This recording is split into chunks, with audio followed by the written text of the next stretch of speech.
I am Isaiah Thornton, 72 years old, and I am standing in the dark. The valet stand is empty. The heavy oak doors of Le Verrier, one of the most celebrated restaurants in Los Angeles, are locked tight. A single small sign taped to the glass reads, "Closed for private event." But there are no cars, no music, no life. I checked my watch, the simple Timex I've worn for 20 years. 7:00 p.m., Saturday. This was the time. This was the place. My son Andre had been very specific in the text message he sent me last week. "Dad, the wedding dinner is at 7 Saturday Le Verrier. Please don't be late." I pulled out my phone, my fingers feeling stiff in the cool night air. I dialed his number. It rang once, twice, then picked up. The sound on his end wasn't the quiet dinner I expected. It was loud, music, laughter, glasses clinking. "Dad," Andre's voice was breathless. "Hey, is everything okay? I can't really talk, we're busy." "Son," I said, keeping my voice steady.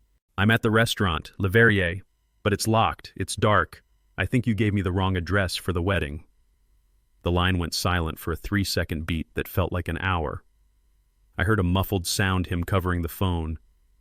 I heard the sharp, unmistakable voice of my daughter-in-law, Brooke. "Oh my God," she hissed, her voice cutting through the background noise. "He actually went. Just tell him, get it over with." Andre came back on the line.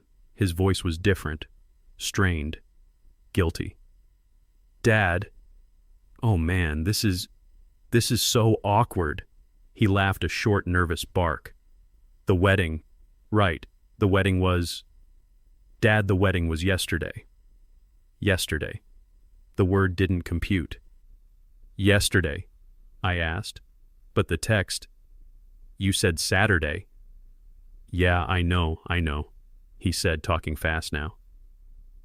"It must have been a typo. An autocorrect. Brooke handled all the invites, you know how crazy it gets. It was yesterday, at the Bel Air Country Club. It was beautiful, Dad, you would have... Well, look, I'm so sorry, I feel terrible, but we're literally walking to the gate at LAX right now. We're heading to Bora Bora. We'll do a dinner or something when we get back. Okay, I gotta go." Before I could say a word, he hung up. I stood there, phone in my hand, the call log staring back at me. Call ended. A typo. An autocorrect. He lied to me. They lied. They gave me the wrong date, the wrong location to keep me, their simple old father, away from their new wealthy friends. They didn't want me there. I looked down at myself. I was wearing my best suit. A custom Brioni dark charcoal, the kind that costs more than a car. The suit I'd saved for this day. In my inner breast pocket, I felt the familiar shape of the gift I'd prepared. I reached inside. I pulled out the envelope. Inside was a cashier's check. I looked at the name, for Andre and Brooke Thornton. I looked at the amount, $2 million and 00100. My entire body went cold, not from the night air, but from a deep, sudden clarity. I held that check, the key to their future, the end of all their financial worries. Then, very slowly, very deliberately, I tore it in half. The sound was sharp, final. I tore it again and again. I walked over to a public trash can on the curb and let the small, confetti-sized pieces of paper flutter from my hand into the darkness. "A typo," I whispered to the empty street. "Okay. Before I tell you what happened when they landed from their honeymoon and discovered that the confused old man they had discarded was the only thing standing between them and financial ruin, I want to know where you're watching from. Drop your city in the comments below, and please hit that like button and subscribe if you believe that underestimating your elders is the last mistake you should ever make." Growing up in Los Angeles meant something different to Andre than it did to me. To him, I was just Isaiah Thornton, the retired postal worker. I was the man who woke up at 5 a.m. for 42 years to sort and deliver mail.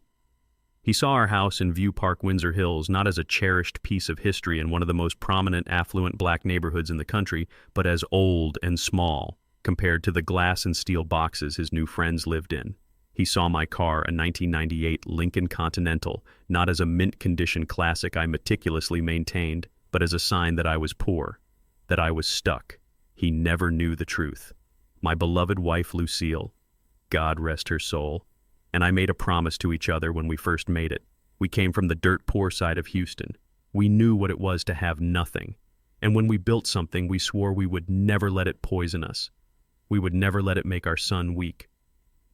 Zay, she used to tell me, her hand on my arm, let's raise Andre to be a man, not an heir. Let him find his own strength. Let him respect the work, not the wallet. So we did. I never told him. My postal job was real. I loved the routine. I loved the people. It kept me grounded. But it wasn't my only job. My real job, my life's work, was Griffin Thornton Logistics. My best friend, my brother Jules Griffin, and I started it in the back of a rented garage in 1983. He was the numbers guy. I was the operations guy. We started with one battered flatbed truck and a promise to be faster and smarter than everyone else. Today, GT Logistics is a silent giant. We handle high-tech warehousing and specialized transport for aerospace and defense contractors. We are worth nearly $500 million, and I am the 50% silent partner. The chairman. I lived on my postal pension. It was enough. The rest, the real money, the dividends, the profits, the stock options, all of it went into a portfolio managed by Jules. It grew. Silently. A dragon sleeping on a mountain of gold. I kept waiting for the right moment to tell Andre. I thought I would when he graduated college. Then I thought, no, let him get a job first. Let him learn the value of $1. Then I thought, no, let him get married.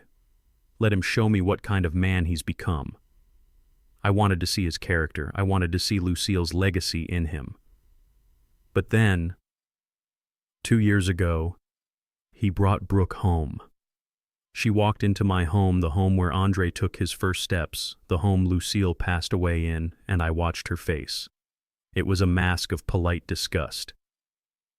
Brooke Davenport was a tall, rail-thin woman who looked like she'd been assembled by a committee of luxury brands. Her dress was simple, but I recognized the cut. Loro Piana. Her bag was a Celine. Her shoes were Manolos. She was broadcasting wealth, or at least the desire for it. Mr. Thornton, she said. Her handshake was a brief, cold touch of fingertips. Andre has told me so much about you. Please call me Isaiah, I said, offering her a smile. Oh. She paused as if considering it. I think Isaiah is fine. What a truly cozy home you have. Cozy. There it was. The word people use when they mean cramped and old-fashioned. I watched her eyes flick over the sofa Lucille and I had reupholstered ourselves. I saw her gaze linger on the framed photos of a young Andre in a homemade Halloween costume. I could almost hear her internal monologue, dated, cheap, needs renovating. It served us well, I said simply. Please sit. I'm making Lucille's favorite short ribs. Oh, how rustic, she said. I'm afraid I don't really eat red meat. Or much of anything heavy. Do you just have a salad? Maybe some sparkling water Perrier if you have it? I looked at Andre. He just shrugged, already under her spell. She's a healthy eater, Dad. I went to the kitchen and made her a salad. I only had tap water. When I gave it to her, she looked at the glass with a small, tight frown before taking a tiny sip. When I returned, she was already interrogating me. So, Isaiah, Andre tells me you were a postman your entire career. I nodded. 42 years, never missed a day. Good, honest work. She smiled, a tight, thin-lipped expression that didn't reach her eyes. How admirable. I have so much respect for the working class. My father, she said, naming a man I'd never heard of, runs a private equity fund. He finds it fascinating how people can manage on a fixed income. It's a real skill, isn't it? Budgeting, couponing, that sort of thing. The insults were so perfectly wrapped in superficial compliments that my son, my poor, blinded son, was beaming. He thought she was impressed. I, on the other hand, felt a cold knot tighten in my stomach. I'd spent 3 decades negotiating with the sharpest, most ruthless CEOs in the defense industry. I know a power play when I see one. This wasn't a conversation. It was an appraisal. She was sizing up my value, and she had concluded I had none. I analyzed her. She wasn't just rude. She was calculating. She was disappointed. She had hoped her new boyfriend's father had more to offer. She was assessing me as a future liability. When Andre got up to take a very important call in the backyard, a habit he'd picked up from her always needing to seem busy, Brooke's demeanor shifted. The fake smile vanished. She leaned forward, her voice dropping to a conspiratorial whisper. Isaiah, Andre and I are very serious. We're planning a future together, a significant future. I'm happy for him, I said. Yes, she said, brushing a non-existent piece of lint from her dress. But you see, my family, we're used to a certain standard. We'll be merging two families after all. And it's vital that everyone is on the same page. And what page is that, Brooke? She looked at me, her eyes flat and cold. The page where we aren't held back. We just want to make sure you'll be comfortable in your retirement, that you won't be a financial concern. It wasn't a question, it was a threat. She was asking me in the politest way possible. How much of a burden are you going to be on my new husband? Before I could respond, Andre slid the patio door open, his call finished. Brooke's bright, dazzling smile snapped back into place. Oh, honey, your dad and I were just getting to know each other. I sat back smiling, playing the part of the simple, harmless old father.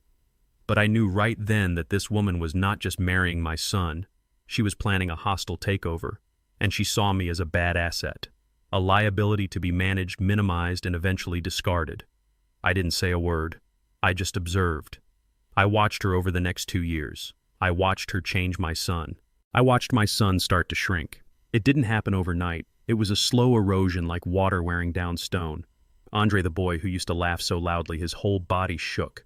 The boy who proudly helped me tune up the Lincoln on Saturdays started to apologize. He apologized for everything. He apologized for the neighborhood.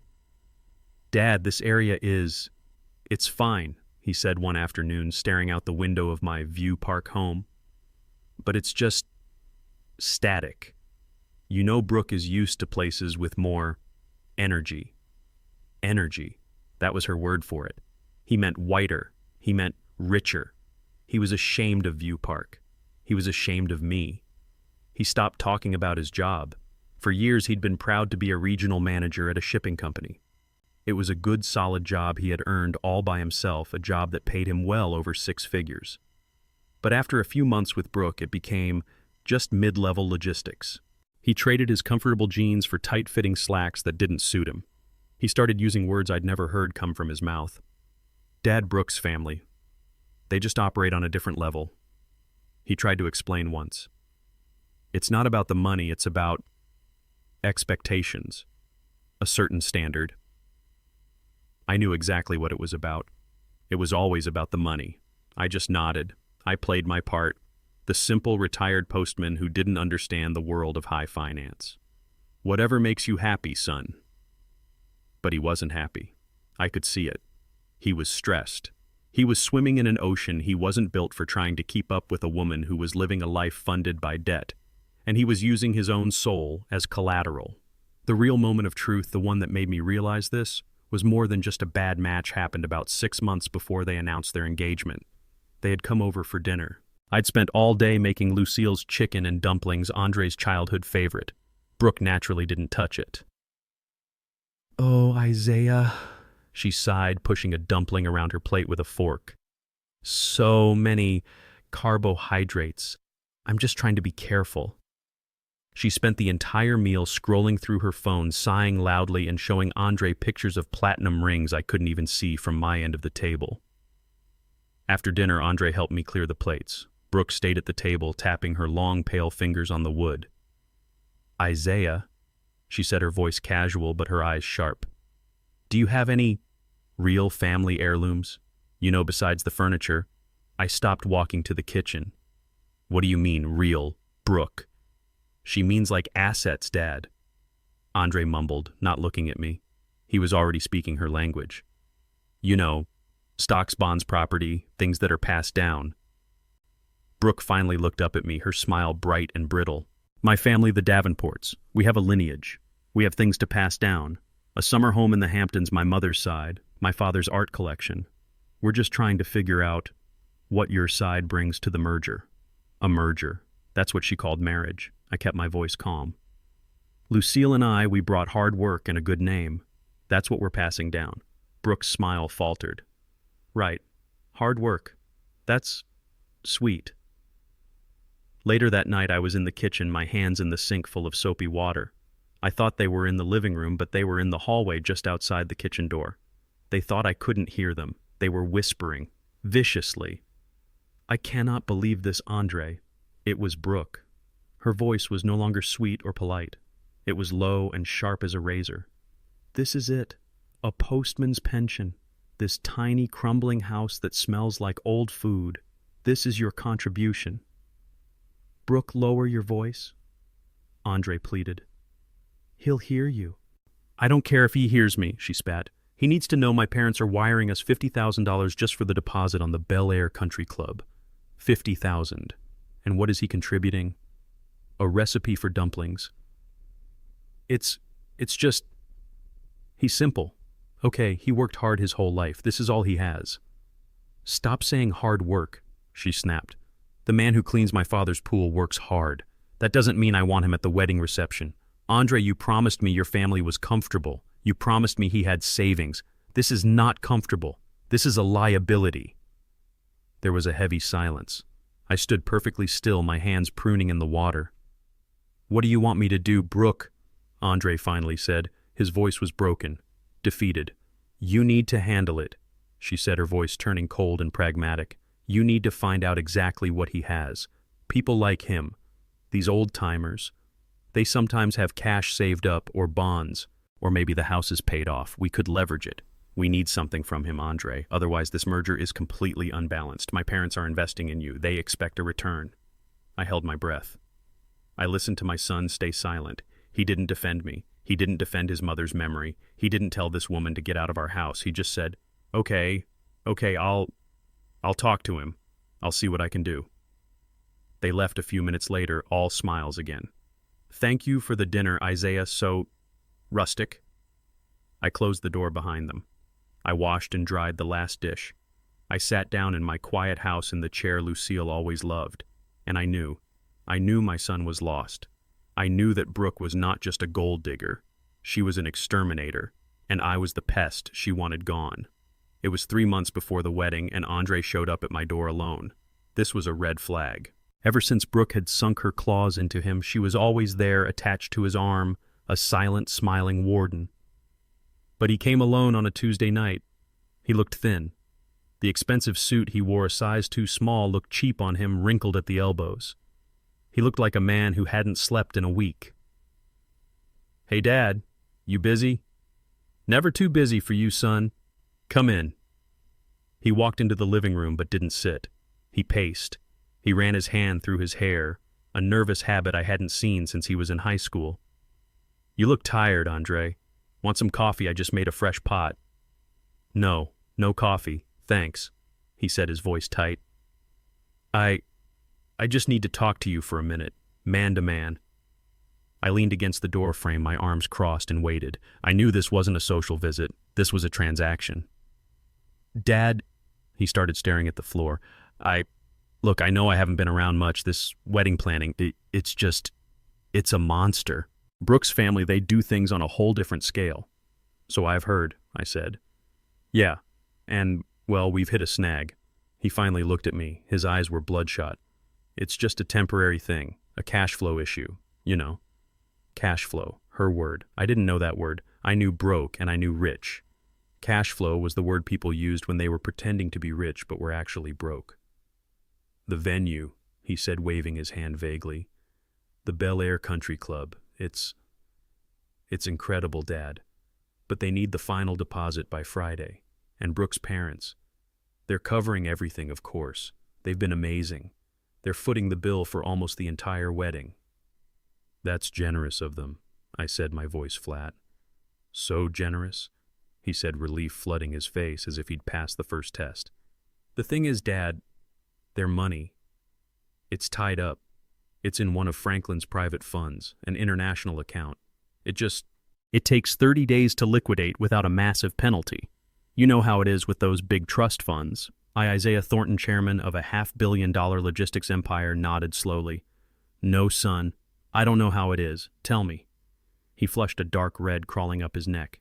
It's complicated. Okay. The point is the deposit is due Friday, and we're short.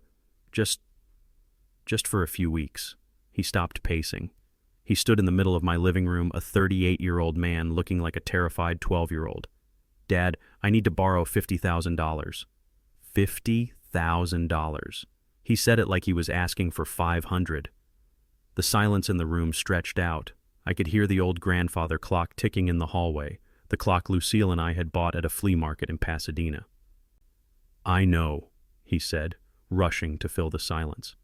I know it's a huge amount, and I hate asking. God, I hate this.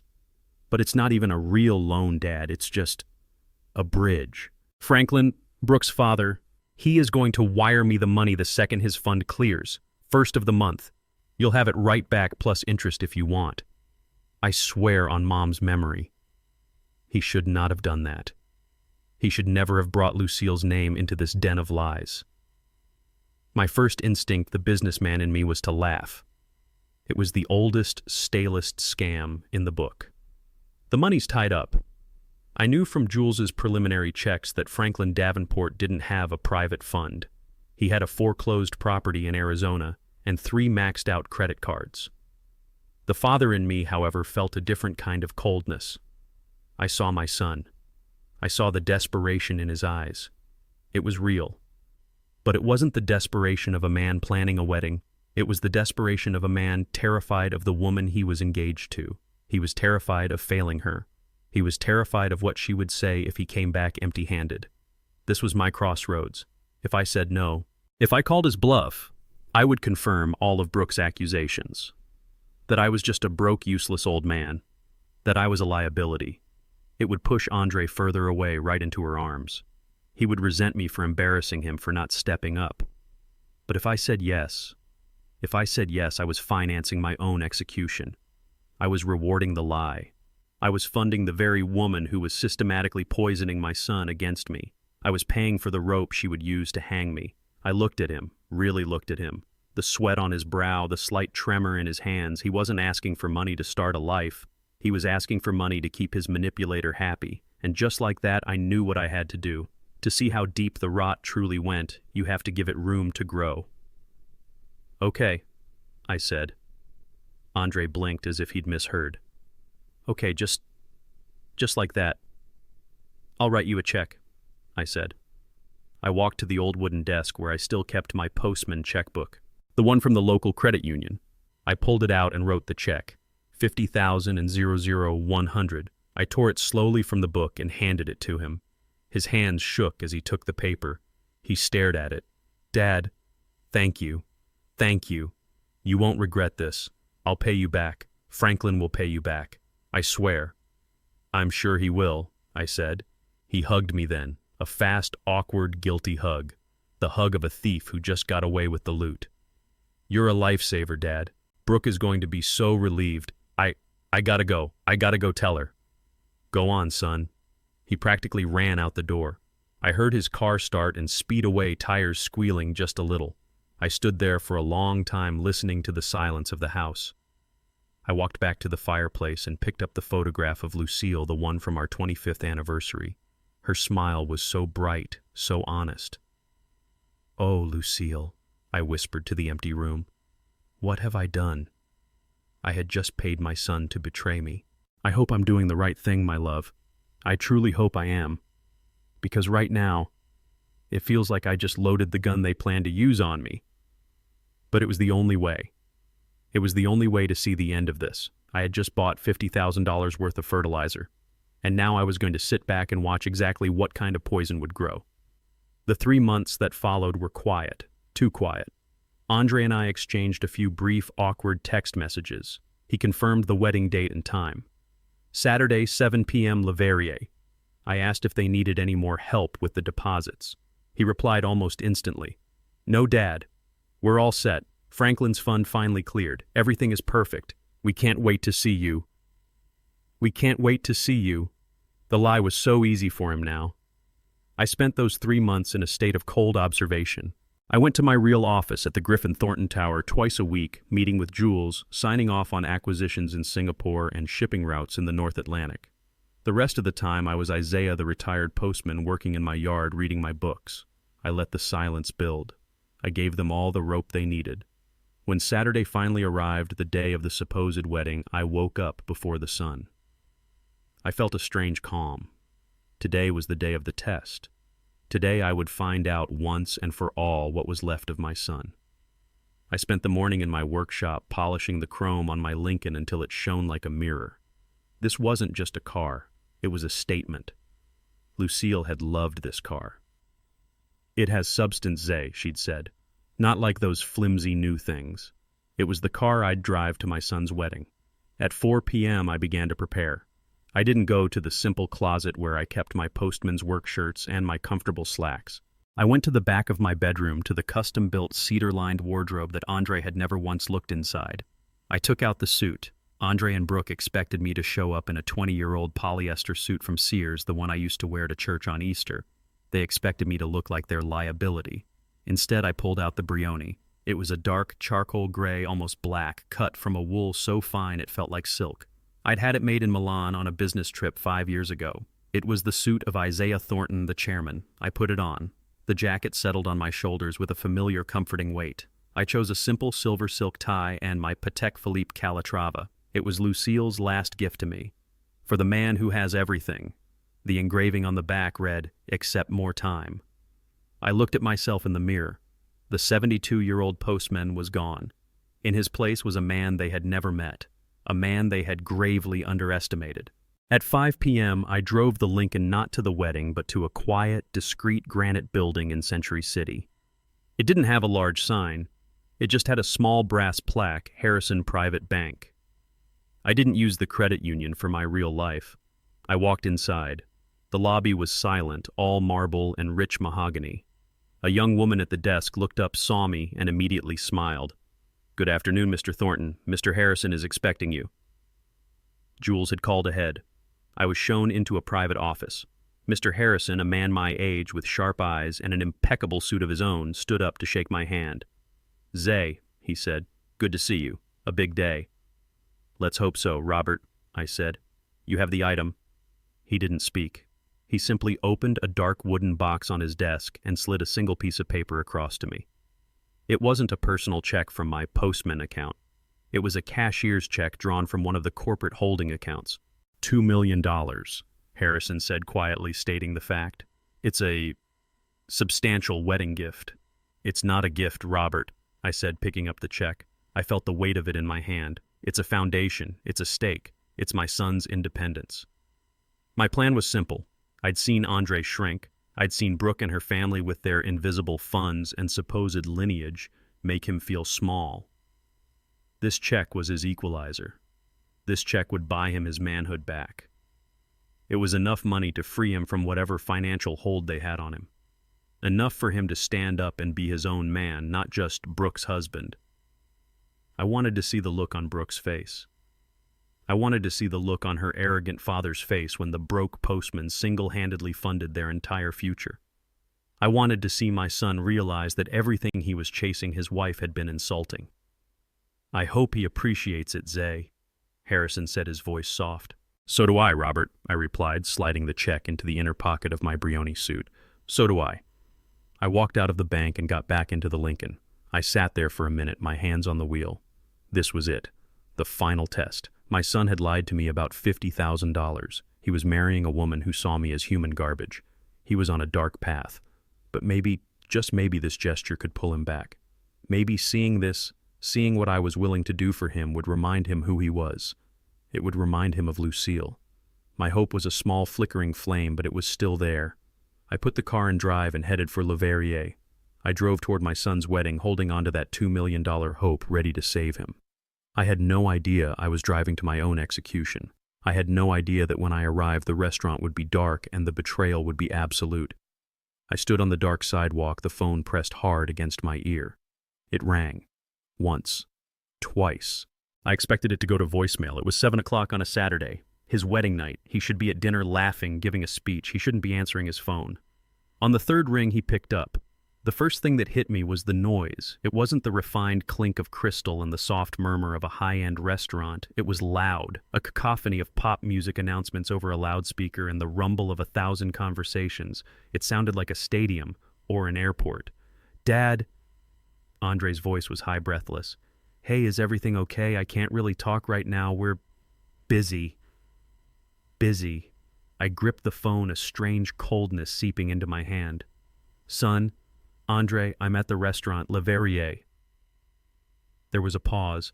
The background noise on his end seemed to swell and then fade as if he'd turned his head. What? What restaurant? The wedding restaurant. I said, my voice slow, patient. The one you texted me, Le Verrier. I'm standing right outside. But it's locked, son. It's dark. Did the venue change? Did you forget to tell me? The silence that followed was the loudest sound I had ever heard. It stretched for 3 seconds. 4. 5. It was a cavernous, empty silence where I could hear my own blood pounding in my ears. Then I heard it. It was muffled, him trying to cover the receiver with his hand. But he failed. I heard the sharp, frantic whisper of my daughter-in-law, Brooke. "Oh my God," she hissed. Her voice was pure venom. "He actually went. He really went to the fake place. Just tell him. Get it over with." Fake place. The words didn't just register. They slammed into my chest, knocking the air out of my lungs. It wasn't a mistake. It wasn't confusion. It was a plan. A fake place. Andre came back on the line. His voice was a disaster. It was a high-pitched, desperate squeak, a performance of sudden, shocked realization. "Dad, oh man, oh man." Then he let out a short, barking laugh that held no humor, only panic. This is so awkward. I am so sorry. The wedding, right, the wedding was... Dad, the wedding was yesterday. I said nothing. I just stood on the dark sidewalk. My hand, the one in my pocket, was resting on the envelope. The $2 million envelope. Yesterday, I finally managed to say. My voice was a gravelly whisper. But the text. You texted me. Saturday. Le Verrier. Yeah, I know. He was talking fast now, the words tumbling out, tripping over each other. It must have been a typo, a crazy autocorrect. You know how these new phones are, Dad. Just crazy. A typo and Brooke. She handled all the real invitations, the paper ones. You must not have gotten yours. Oh man, the mail. He laughed again. Dad, you know the mail stuff gets lost all the time, right? How ironic. You a postman, right? He was rambling. He was drowning in his own lie. Ironic, I thought. Ironic that I spent 42 years of my life delivering promises and my own son couldn't deliver a single truth. It was yesterday, I repeated. It wasn't a question, it was a finality. Yeah, he said, seizing on my quiet tone. At the Bel Air Country Club. It was beautiful, Dad. You would have...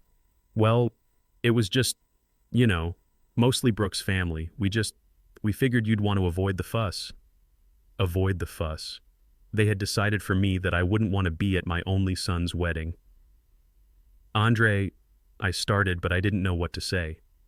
Look, Dad, I feel terrible. I really do. But I can't fix it right now. I heard her voice again. No whisper this time. Loud, imperious, impatient. Andre, turn it off, hurry. They're calling our flight. That's Brooke, he said, and I could hear the profound relief in his voice. He had his escape. We're literally at the gate at LAX. We're boarding for Bora Bora, our honeymoon. And he had been at the airport this whole time. Typo, I said. Yeah, a stupid typo. Look, we'll do a dinner or something when we get back. Just you and us. We'll make it up to you. Okay, I gotta go. I love you. Bye. The line clicked. Call ended. I lowered the phone from my ear. I looked at the dark screen. We'll make it up to you. He had hung up on me. He had lied to me. He had stolen the moment from me. He and that woman. They had decided I was not worthy of being there. I was the embarrassing retired postman who would have ruined their perfect, wealthy Bel Air wedding. They had treated me like garbage. I stood there under the dim streetlight, a 72-year-old man in a Brioni suit holding a $2 million check for a wedding that had already happened. A wedding I was never meant to attend. The phone clicked. I stood on the dark sidewalk, my arm still held to my ear, listening to the dead air. Call ended. I slowly lowered my hand. I looked at the dark, locked doors of Le Verrier. I looked at the empty valet stand. I looked at the sign taped to the glass, closed for private event. A typo. An autocorrect.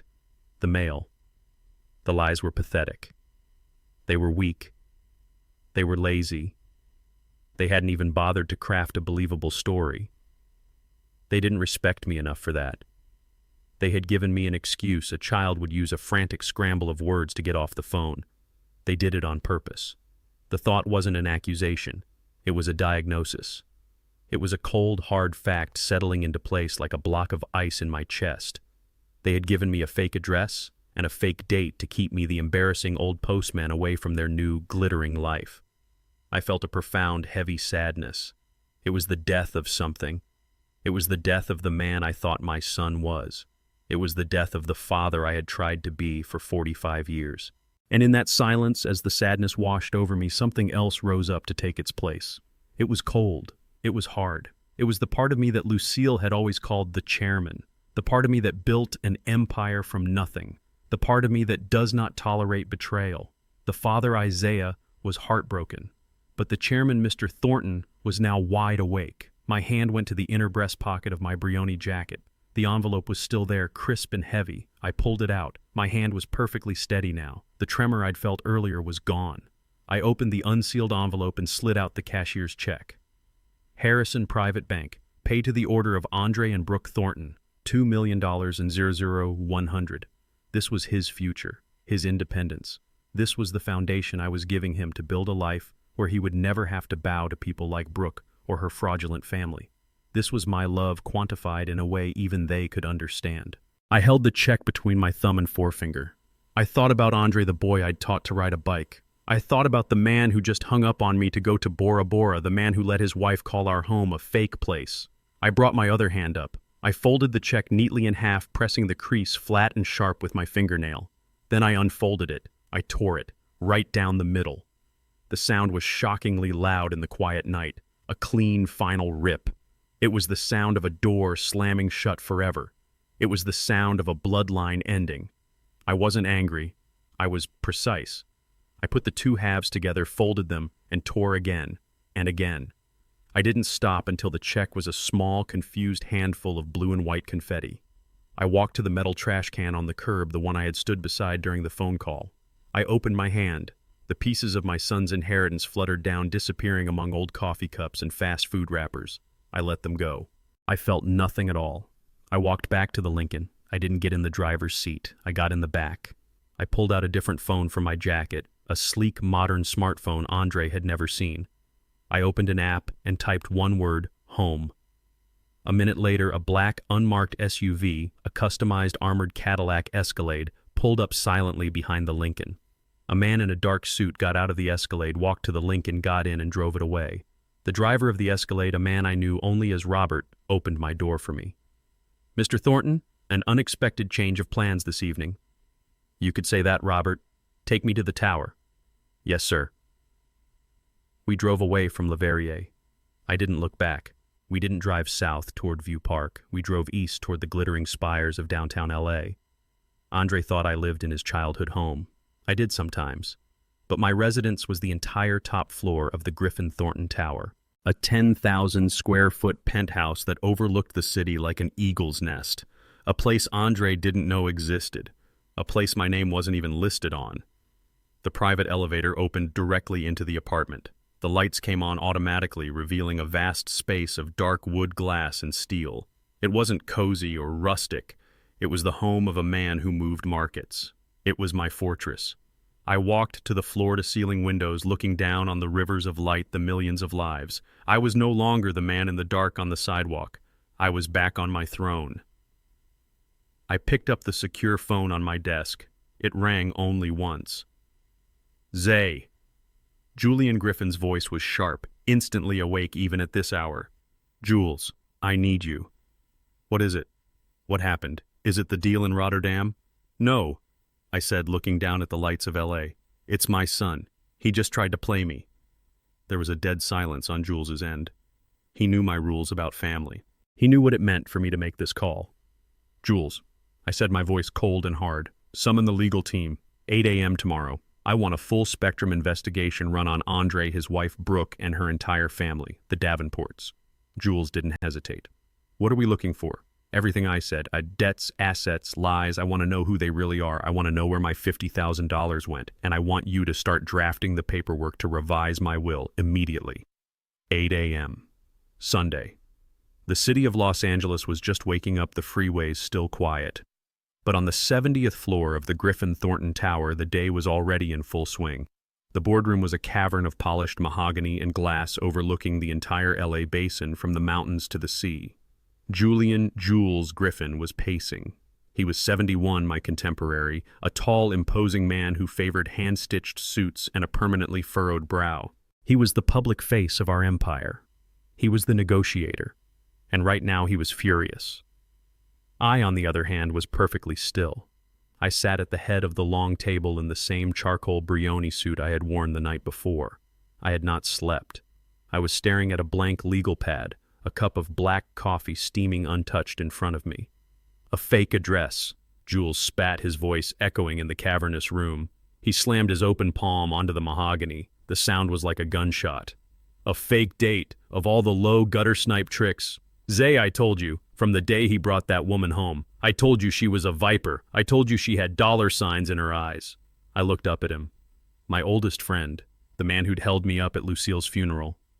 You did, I said. My voice was calm. It was the voice I used when I was closing a billion-dollar deal, not the voice of a grieving father.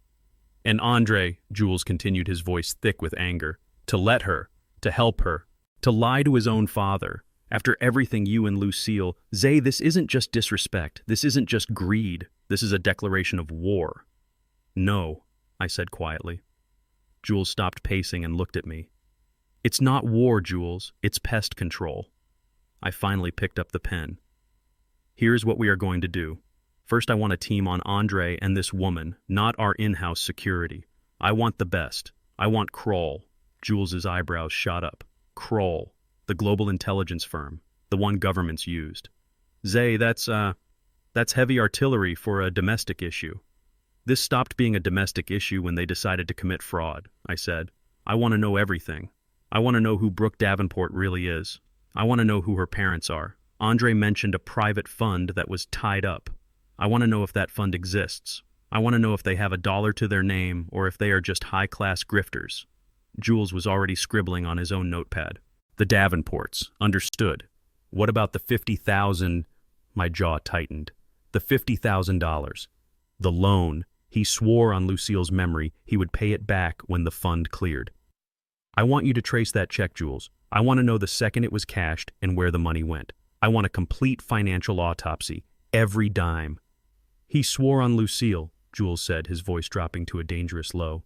I'll have an answer for you by Tuesday. The check trace is easy. Good, I said. Second, I want a complete asset review on Andre.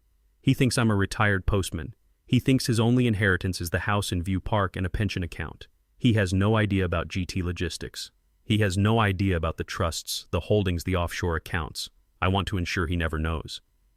You want to cut him out, Jules said. It wasn't a question. I want to airlock him, Jules, I corrected. I want to revise my will, effective immediately. Everything. Every last penny, every share of GT, every brick. It all goes into a new irrevocable trust, the Lucille Thornton Education Trust. It will be dedicated to funding scholarships for underprivileged kids in Houston in her name. Jules paused. Zay, what about Maya, your granddaughter?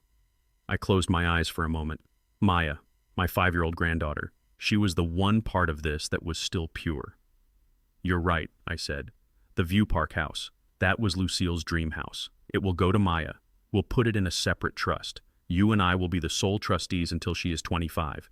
Andre and Brooke will not get a splinter of the floorboards. They will not have a key. They will not set foot in that house again. Done, Jules said, writing furiously.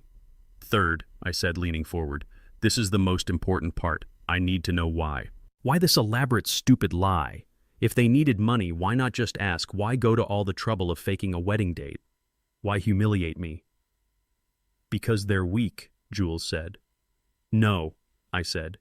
It's not just weakness, it's something else. It felt planned, like they wanted me to be confused, like they were testing me, like they were building a case. Jules stopped writing. He looked up, his eyes narrowing. Building a case. Zay, you don't think... I do, I said, the final cold piece of the puzzle falling into place. I think they are planning to have me declared incompetent.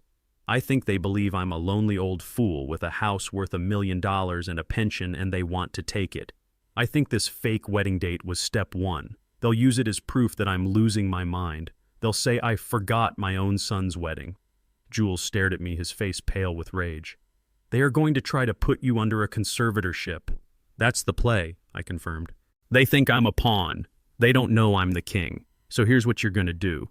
You're going to get me appointments with 3 of the top neurologists and psychiatrists in Los Angeles. I want a full cognitive evaluation. I want 3 signed, notarized affidavits stating that I am of sound mind and body. I want them on my desk before Andre gets back from Bora Bora. I'll schedule them for this week, Jules said, his voice grim. Good, I said, standing up. I walked to the window and looked down at the city. They are on their honeymoon.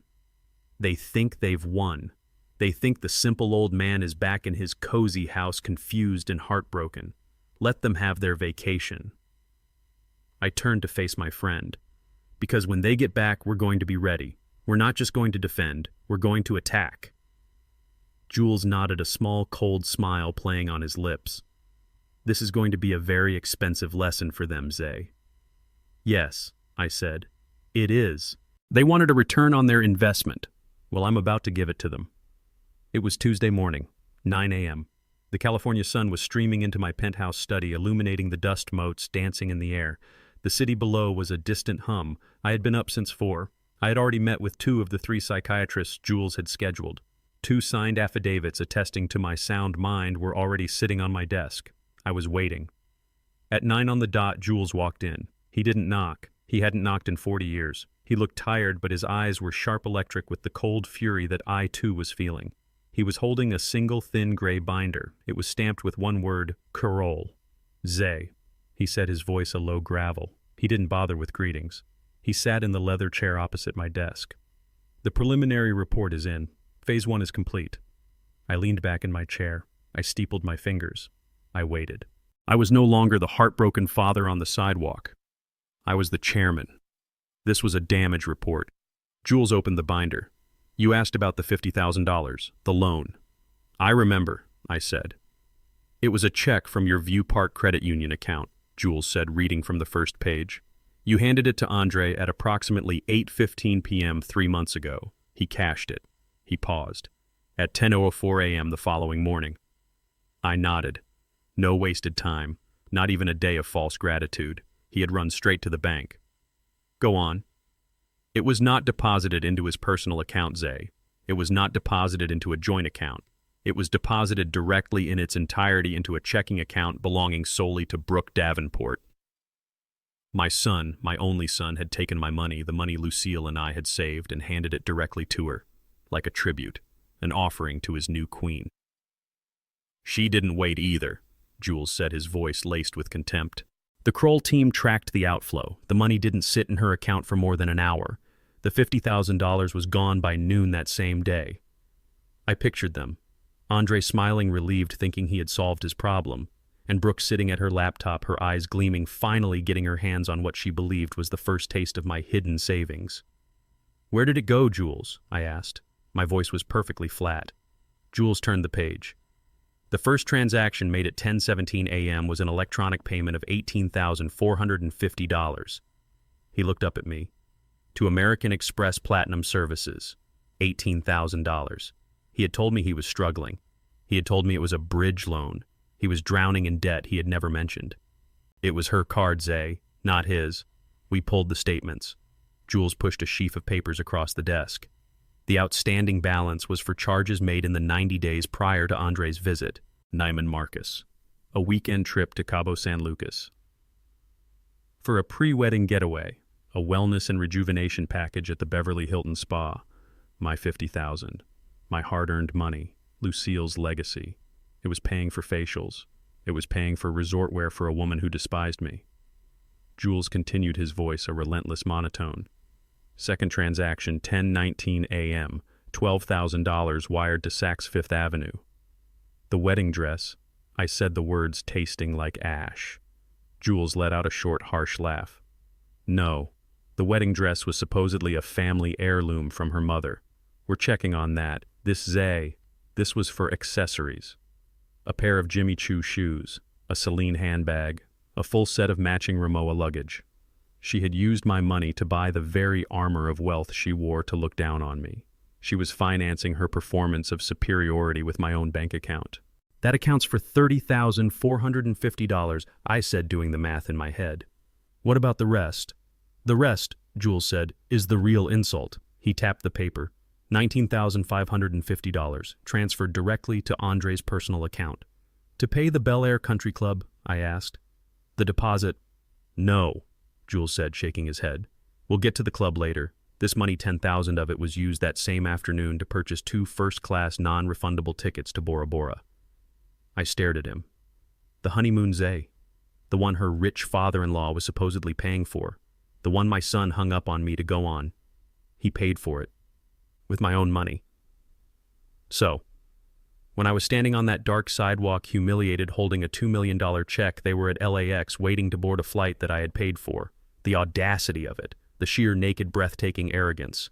And the last $9,550, I asked. Cash withdrawal, Jules said.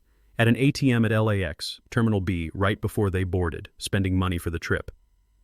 Jules closed the binder. The snap of the rings echoed in the silent room. So to summarize, of the $50,000 you lent your son for a venue deposit, $0 went to a venue. It all went to paying off his fiancé's luxury debts and funding the honeymoon they both lied to you about. They took your money, Zay. They took it, and they were laughing at you from 30,000 feet. Jules was finished. He leaned back. He was waiting for me to explode. He was waiting for me to curse my son's name. But the rage didn't come. It was something else. It was disappointment. It was a profound, sinking, heavy disappointment. It was cold. It wasn't the theft that hurt. $50,000, to me, that was a rounding error. It was the lie. It was the manipulation. It was the complete and utter lack of character. He had sworn on his mother's memory, and he had used the money to buy his wife new shoes. I had hoped, even after the fake wedding date, that maybe Andre was just weak, trapped, confused. But this report showed something else. This wasn't weakness. This was complicity. This was partnership. He wasn't trapped. He was a willing participant in his own corruption. I looked at Jules. He's not his mother's son. No, Zay, Jules said softly. He's her husband. I took a deep breath. The sadness settled and the coldness returned. The chairman was back in the chair. What's next, Jules? I asked. You said this was the preliminary report. Show me the rest. Jules's face hardened. He looked up from the papers detailing the $50,000 theft, and his eyes met mine. Zay, the $50,000. That was just an appetizer, he said, his voice dropping an octave. It's where this stops being pathetic and starts getting organized. He didn't turn the page in the binder. He closed it. He reached into his briefcase and pulled out a second, thicker folder. This one was labeled simply Davenport, Franklin, and Alina. You asked about the private fund Andre mentioned. You asked about Brooke's lineage. I said nothing. I just waited. I did what you asked, Jules said. I put the Kroll team on them. Full financial and personal background. Zay, it's a house of cards. The whole thing is a lie. He slid a photograph across the polished mahogany. It was a stunning, sprawling, cedar-shingled mansion set against the water. Let's start with the summer home in the Hamptons, Jules said. The one Brooke mentioned her mother's family owned. I remembered that first dinner. That casual, arrogant little drop of information. My mother's side. The Hamptons. It was the first stone she had laid in the foundation of her superiority. This is the house, Jules said. Sag Harbor, estimated worth $12.5 million. Impressive, I said. It is, Jules agreed. It belongs to Brooke's uncle, her mother's brother, Michael Stratton. He's a legitimate real estate mogul in New York, and according to the Kroll team who spoke to his attorney, Franklin and Elena Davenport haven't been invited there in over a decade. He apparently refers to them as the Locusts. The first brick crumbled. A borrowed piece of someone else's life presented as her own. So, the mother's side is a fabrication, I said. What about the father Franklin, the private equity man? Ah, yes, Jules said, a dark amusement in his voice. Franklin Davenport, the man Andre was so impressed by. Jules opened the new folder. Franklin did run a fund, Davenport Capital Partners. It was registered in Delaware in 2010. It had a good 3-year run leveraging commercial real estate in Arizona and Nevada. But he was sloppy, Zay. He was all flash, no foundation. He overleveraged, got caught in a bad market dip, and tried to double down. Jules tapped the paper. He was wiped out, completely.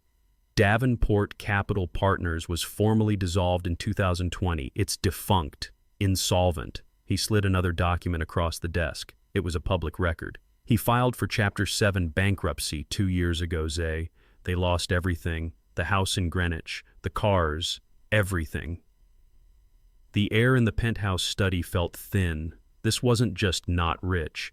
This was a spectacular, devastating failure. But the suits, I said, thinking of their immaculate presentation.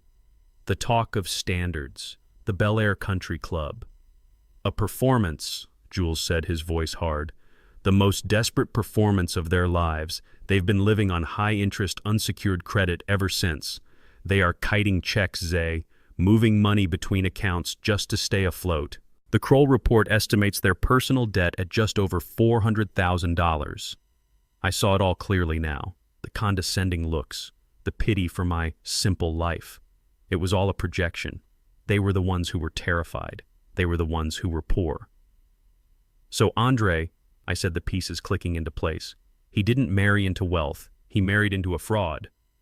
It's worse than that, Zay. Jules leaned forward and the last shred of humor left his face. They weren't just pretending for Andre, they were targeting him. Or more specifically, they were targeting you. He turned the page. The team pulled their electronic records. 2 weeks after Brooke met Andre, her parents ran a full background check on him. They were disappointed. He was just a mid-level manager with a modest salary. So why pursue him? I asked. Because Jules said they also ran a check on you. My heart went still. What did they find? Jules almost smiled. Nothing. That's the beauty of how we structured this, Zay. Your name isn't on the GT masthead. Your assets are firewalled in nested trusts. All they saw was exactly what you wanted them to see: Isaiah Thornton, retired postal worker, widower, owner of a single paid-off property in View Park, a modest fixed pension. I was confused. So, if they thought I was poor, why the long con? Why the wedding? Zay, Jules said, his voice soft. Don't think like a billionaire. Think like a desperate bankrupt con man. That simple house in View Park. In this current LA market, it has an estimated value of $1.8 million. And to them, $1.8 million is not modest. It's a jackpot. It's the score they've been waiting for. It hit me. It hit me like a physical blow. They didn't think I was rich, Zay. Jules continued, driving the point home. They thought you were the perfect target. A lonely, trusting old man, getting on in years, sitting on a single valuable liquid asset, with a weak, easily manipulated son as the sole heir. The puzzle was complete. The visits, the talk of downsizing, the condescension, the casual cruelty. It was all designed to isolate me, to make Andre see me as a burden. The fake wedding date, that wasn't just to avoid embarrassment, it was to create an incident, a moment they could point to. They weren't trying to marry into money. I whispered, the full sickening scope of the plan laid bare. They were trying to steal an inheritance. My home, Lucille's home. That was the plan, Jules confirmed. The wedding was phase 1, get Andre legally tied to Brooke and her family. Phase 2 was to isolate you. Phase 3 would be to get you out of that house, either by convincing you or by other means. And the $50,000 I gave them, that was just a bonus, Jules said. A little cherry on top, an unexpected investment from the target himself. They must have laughed all the way to Bora Bora. They used your money to pay for the honeymoon they were taking after deliberately excluding you from the wedding. I stood up. I walked to the vast window, looking down at the city but seeing nothing. My son wasn't just blinded by love. He wasn't just weak. He was an active participant in a long-term calculated con against his own father. He and his new wife and her bankrupt, fraudulent parents. They were a pack of jackals, circling, waiting for me to die. Or worse, waiting to make me disposable. I turned back to Jules. The disappointment was gone. The sadness had burned away, leaving something cold and hard in its place. "Jules," I said. My voice was ice. "What else?" Jules stared at me. His face was a mask of controlled fury. He was a man who lived in a world of contracts, numbers, and leverage. What he was about to tell me was outside that world.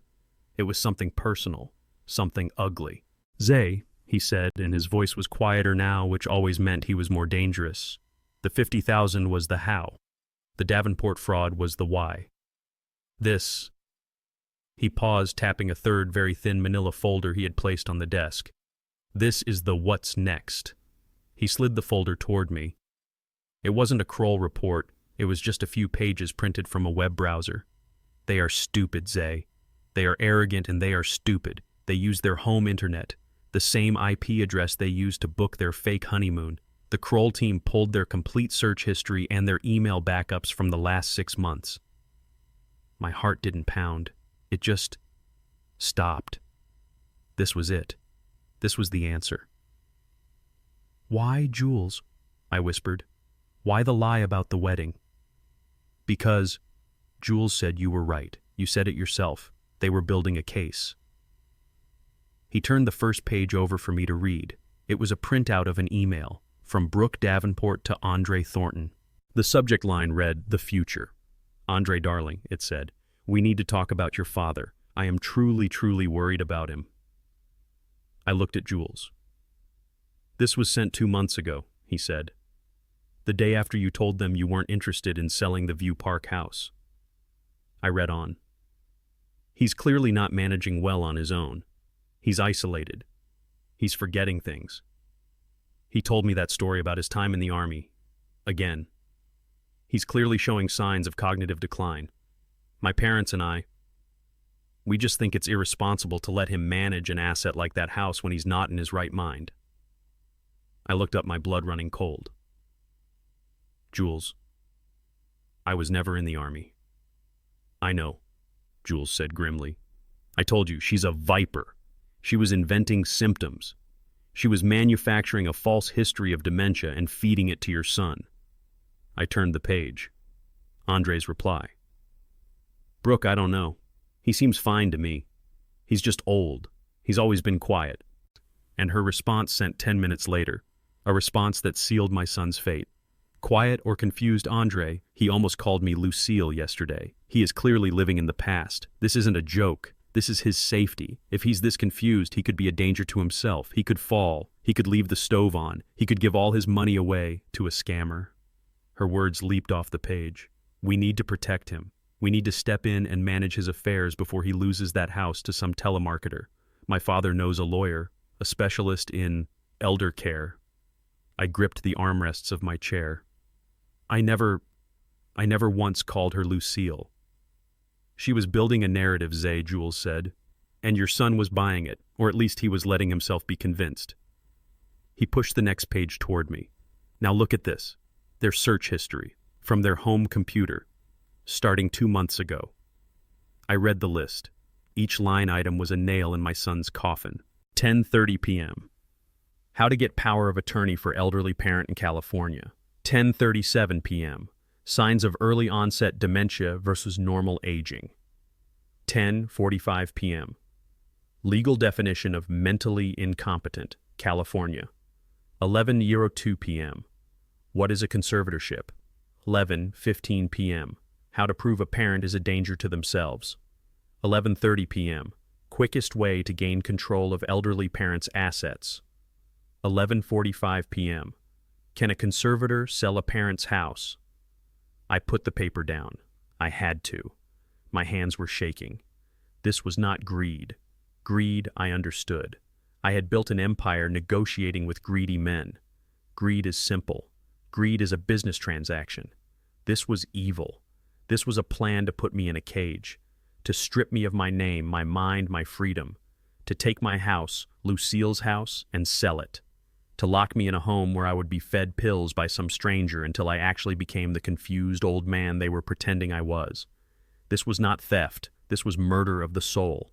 And my son Andre, he was a part of it. "Zay," Jules said, his voice soft but heavy, There's one more. The last email, from Brooke to Andre, 4 weeks ago, the day after he texted you the fake wedding details. I steeled myself and picked it up. The subject line read, Step 1. It's done, Brooke wrote. He has the wrong date and the wrong place. This is the big one, honey. When he misses the wedding, it's the proof we need. It's not just forgetting keys. This is a major, undeniable cognitive failure.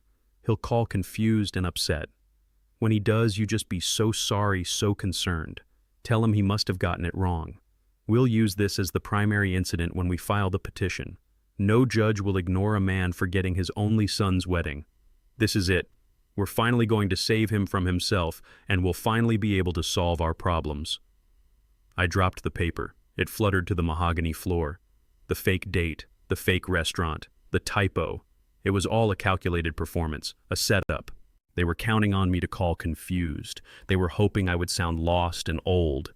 They were building their case. They had weaponized my love for my son against me. They had turned his wedding day into the first exhibit in a court case designed to destroy me. They set me up, I whispered. Yes, Jules said.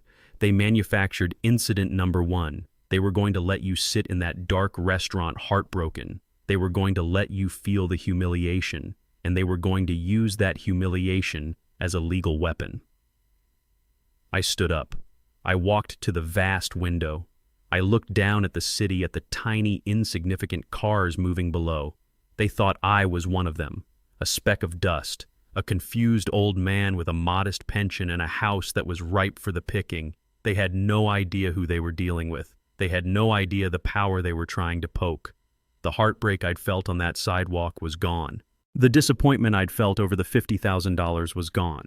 All of it was gone, burned away by a clean, cold, righteous fury. This was not a family matter. This was a hostile takeover, and I was about to mount a defense that would liquidate their entire company. I turned back to Jules. The father was gone. The chairman was in the room. They're on their honeymoon, I said. In Bora Bora. On my money. 10 days, Jules confirmed. Their flight lands at LAX on the 21st. Good, I said. That gives us time to work. They want to prove I'm confused. They want to prove I'm losing my mind. They think I'm a lonely, vulnerable old man. Jules watched me, a slow, predatory smile spreading across his face. He knew this side of me. He had seen it destroy competitors worth billions. What's the play, Zay? The play, I said, is that they are absolutely right. I am a confused old man. I'm devastated that I missed the wedding. I'm so heartbroken and foggy. I can't even remember what I did with their wedding gift. Jules's smile widened. The $2 million check. What check? I said, my voice suddenly frail, confused. I had a check, I don't remember. Was it 2,000 or was it 2 million? Oh dear. My memory is it's just so foggy these days. I met my oldest friend's gaze. I'm going to need you to spread a rumor, Jules. I need you to call that loud-mouthed cousin of mine Thelma, the one who repeats everything. Jules was already dialing. What should I tell her, Zay? You tell her. I said that you're worried about me, that I'm not myself, that I'm rambling about missing the wedding and losing a very large wedding check, a life-changing amount of money. Tell her I keep patting my pockets saying, I've lost it. I've lost it all. Oh, this is good, Jules chuckled. They're hunting a wounded animal, I said. Let's show them exactly where to find the bait. And Jules, get Dr. Kaplan and Dr. and Singh on the line. I need those final 2 cognitive evaluations on my desk by Friday. I want them notarized in triplicate. I sat back down at my desk. The jackals thought the lion was dying. It was time to remind them why I was king. I spent the next 3 days methodically, clinically dismantling my life, or at least the life my son thought I had. Jules and I sat in his office, not the grand boardroom, but his private study on the 70th floor, surrounded by legal books and art from his travels. A stack of freshly printed documents sat between us. First, Jules said, sliding a thick document toward me. The View Park house, Lucille's house. I picked up my pen. It was a Mont Blanc heavy and cold in my hand. This, Jules explained, is the final deed of transfer. It moves the property from Isaiah Thornton Individual into the Maya Thornton Irrevocable Education Trust. Effective immediately. You and I are the sole administrators. Andre Thornton and Brooke Davenport are explicitly barred from using the property as collateral residence or from receiving any proceeds from its potential sale. I signed my name, Isaiah Thornton, a simple signature that undid 40 years of inheritance. It was done. Lucille's house was safe. Maya's future was safe, from her own father. Next, Jules said, sliding a much thinner document over, the $50,000 loan. I looked at it. It was a formal promissory note, a demand for immediate repayment. It details the check number, the date it was cashed, and the account it was deposited into Brooks, Jules said. It has a standard interest clause of 8% retroactive to the date of the loan. It is legally ironclad. He'll ignore it, I said. He'll say I was confused when I gave it to him. Let him. Jules smiled a cold, thin smile. It's not for him. It's for the court. This is Exhibit A in our fraud case. Sign it. I signed it. Finally, Jules said, handing me 3 identical folders. Your cognitive evaluations. Dr. Mendez, Dr. Singh, and Dr. Kaplan. All 3 find you in the 99th percentile for cognitive function for a man of your age. They state, and I quote, Mr. Thornton's recall reasoning and financial acumen are exceptionally sharp. Each copy is notarized. I tapped the folders. Good. Put them in the vault. We won't need them until the performance. With the paperwork signed, the armor was in place. Now it was time to set the trap. I picked up my postman phone, the simple flip phone Andre knew. I looked at Jules. Ready. Let's go fishing, Zay, he said. I dialed a number I knew by heart. My cousin Thelma. A good woman, but a woman who believed information was a currency meant to be spent, and she spent it liberally. She loved gossip more than she loved breathing. Thelma, it's Isaiah. Yes, it's been a while. I put the phone on speaker. I hunched my shoulders. I let my voice crack. I became the man they thought I was. Thelma, I don't know who to talk to. I'm so terribly upset. Isaiah, what is it, honey? You sound awful. Is it Andre? Is he okay? It's the wedding, I said, letting a small sob catch in my throat. Thelma, I missed it.